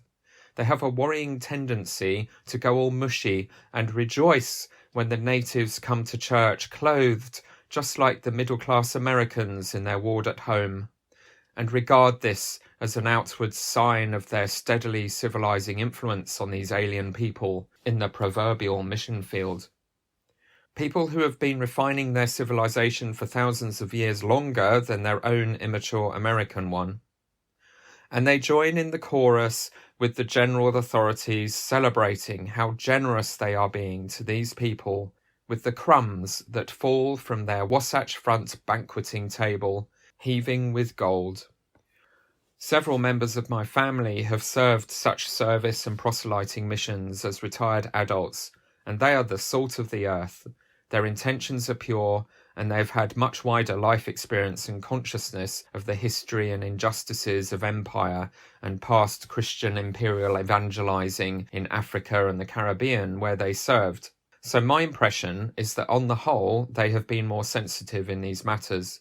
I'm not saying these people are monsters, and bless all of their hearts for serving. But the point I'm making is about the bigger picture culturally and financially. And isn't it great that we are actually sending missionaries to countries with black people in now? Awesome!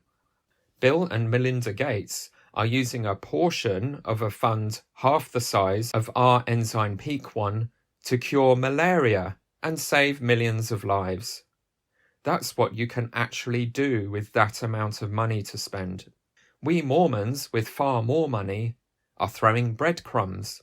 They are lovely breadcrumbs.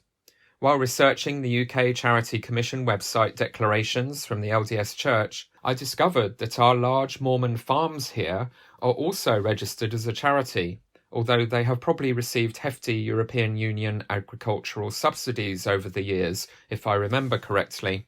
And some of the millions of pounds they make tax-free each year is being used to fund microloans to projects to increase crop yields per acre in African communities. Awesome!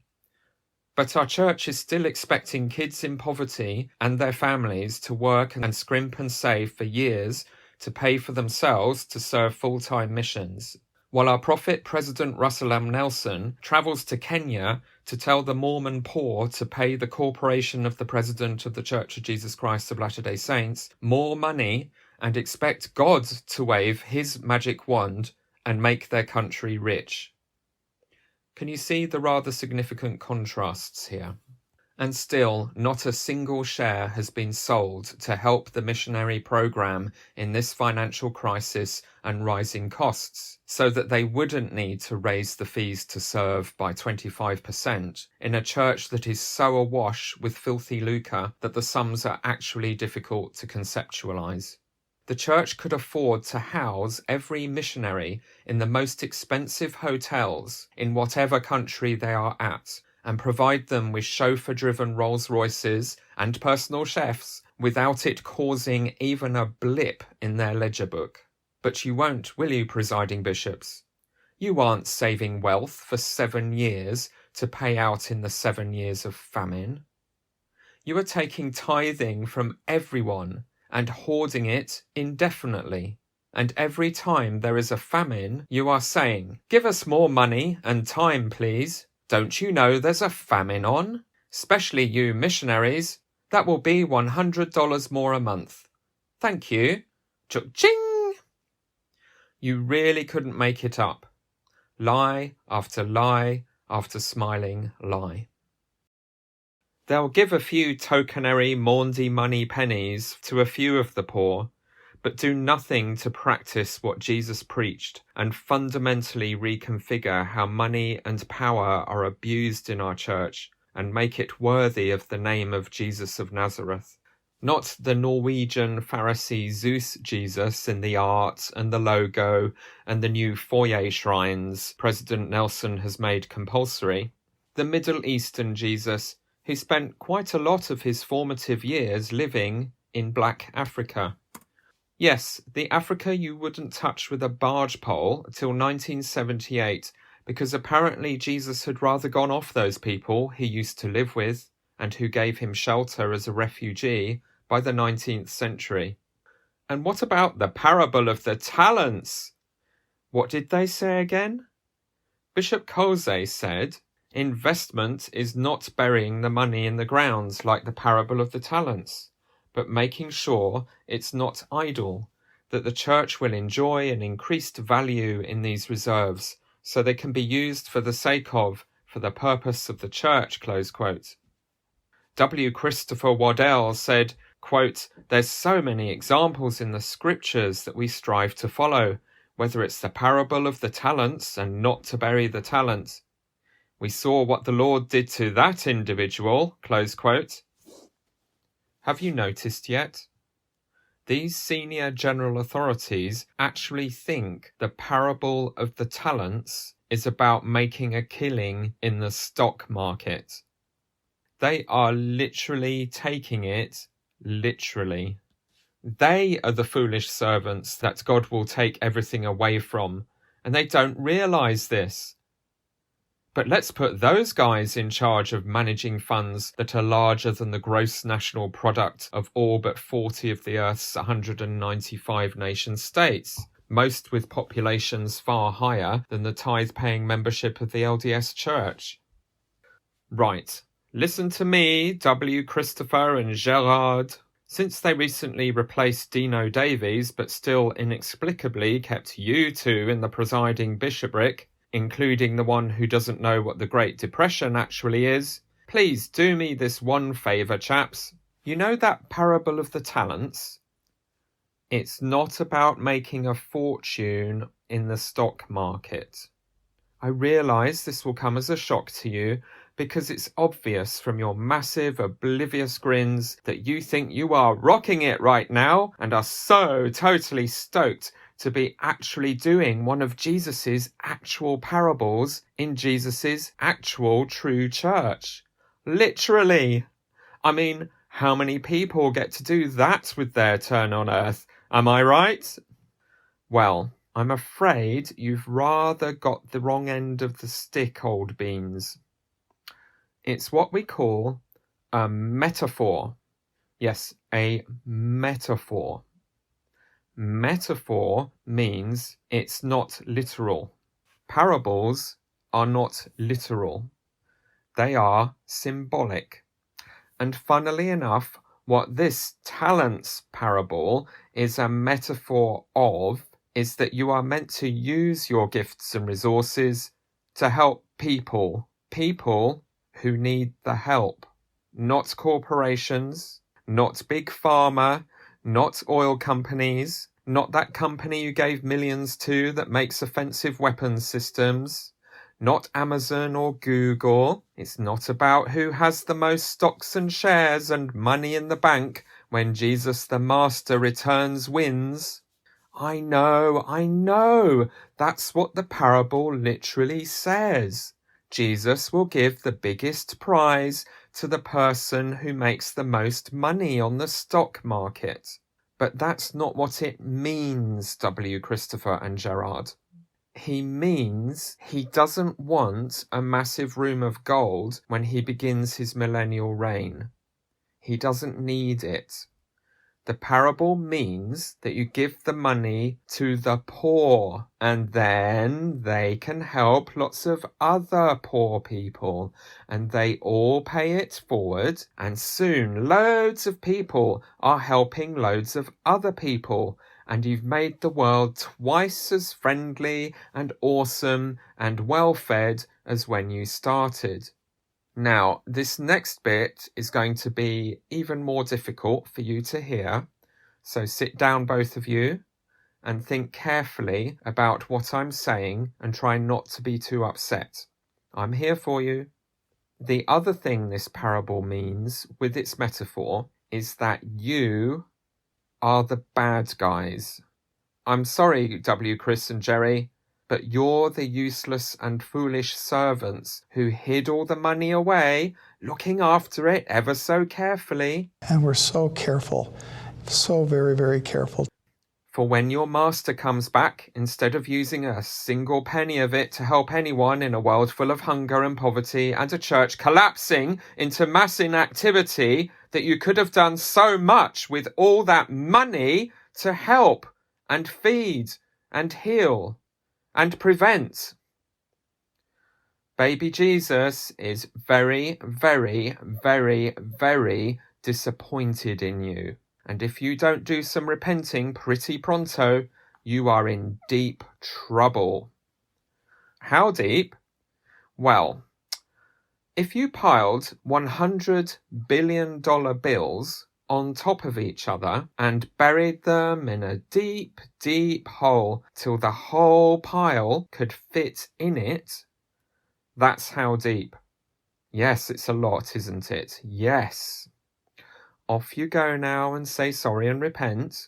Oh, and ultimately, you know what lesson you need to learn from all this, W. Christopher and Jerry? Remember that primary lesson when Sister Anxiously Engaged was teaching you all about the parable of the talents and what it really means? And you both decided it would be a great idea to tie Casely Brinley's pigtails to the back of her chair instead of listening nicely to the lesson. You should have listened to the lesson, W. Christopher and Jerry. You should have listened to the lesson. Now, to help you both process this, I want you to go home, sit down in a quiet room and Google that Mitchell and Webb look, the anxious Nazis. That's Mitchell with a T and 2 L's, and Webb with 2 B's. That's right. That Mitchell and Webb look, the anxious Nazis. It's just a few minutes long, but it will explain everything. Off you go now. I used to have high hopes for the European general authorities like Gerard Colze, who is now the presiding bishop telling these lies and hiding the real finances from the church members. He really impressed me as thoughtful, intelligent and principled when he spoke as an area authority in my stake many moons ago, and gave me hope for good men like him ascending the hierarchy and being capable of rescuing our church from the geriatric American doddards and dragging it into the 21st century. It breaks my heart watching a once great person with so much potential, spiritually and literally perjuring himself in the service of the Pharisee financial feudal system of exploitation and control. But it is a timely and important reminder that absolute power and no accountability can and always will corrupt anyone, including in our allegedly true church. Amazing British 70 Patrick Kieran, who was a superb pastoral state president to my sister, brought the house down with his passionate April 2016 General Conference talk about refugees that was pure Christian Mormonism and a wonderful breath of fresh air. He seemed to kind of drop off the radar until a similarly compassionate prayer in October 2020 General Conference, and suddenly he is now the senior president of the first Quorum of 70, and hopefully a hair's breadth from apostleship. I just hope and pray he didn't spend the intervening years being lobotomized in some committee in the basement of the Ivory Tower in Salt Lake City, and will be able to hold on to that passion for British common sense and real Christian Mormonism when the apostles pass him the chocolate box with only the tooth-breaking toffee left in it. Or will his good soul be twisted and dusty by the time he gets to the fruity soft centres? The frog didn't last 5 minutes. Don't break my heart, Pat. Do it for Britain and Her Majesty. God save our gracious Kieran, long live our noble Kieran, God save our Kieran, literally. The answer to fix this mess is not to hope for a new generation of younger general authorities with a modern outlook to ascend to power and be the change. For a start, they are all old and backward-looking simply because of their age by the time they actually get to be in charge. And secondly, by then, they have been completely reprogrammed by the system and the culture and the peer pressure on the slow, painstaking journey to get to have the first pick of the apostolic chocolate box. So there is an incredibly simple solution, and it's the only one that can work and save the church from these Pharisees and oblivion. We have to stop letting them have absolute power with no accountability. This broken bureaucracy was never how our church was meant to distribute power and authority in the first place.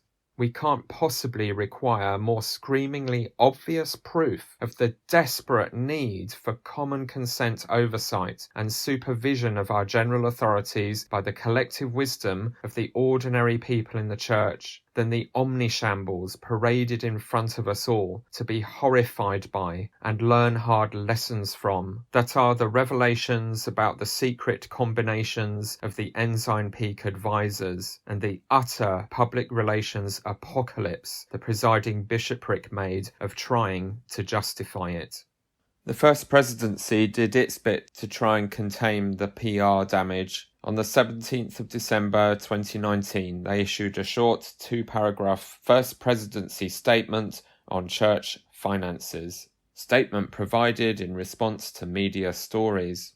Quote, "We take seriously the responsibility to care for the tithes and donations received from members. The vast majority of these funds are used immediately to meet the needs of the growing church, including more meeting houses, temples, education, humanitarian work, and missionary efforts throughout the world. Over many years, a portion is methodically safeguarded through wise financial management and the building of a prudent reserve for the future. This is a sound doctrinal and financial principle taught by the Saviour in the parable of the talents and lived by the church and its members. All church funds exist for no other reason than to support the church's divinely appointed mission. Claims being currently circulated are based on a narrow perspective and limited information. The Church complies with all applicable law governing our donations, investments, taxes, and reserves. We continue to welcome the opportunity to work with officials and address questions they may have." Close quote. Oh my giddy Gadianton robbers! That's absolutely perfect! These totally unself-aware hypocrites who also think that the parable of the talents is telling them to hide the talents away in the stock market instead of giving them to people so they can really help people and grow, have just come up with the perfect mission statement or motto for the Pharisee Mormons while making up a criticism of others that is in fact a Freudian displacement of their own guilt. It perfectly describes their whole operation, yet does so in precisely appropriate bland bureaucracy speak. Claims being currently circulated are based on a narrow perspective and limited information. That describes their whole approach to missionary work, to doctrine, to the church education system, every lesson manual they ever wrote, the handbook of instructions, the gospel topics essays, the saints' novels, their financial transparency, and the intellectual, spiritual, and emotional depth of their Pharisee Mormon religion. Claims being currently circulated are based on a narrow perspective and limited information. Or, in Latin, for their coat of arms, since they love going back in time, quae dicta sunt currently, circumvicinis laboraverant et limitata fundatur in a perspective angustus notitia. I wonder what claims being currently circulated are based on a narrow perspective and limited information would sound like in Reformed Egyptian.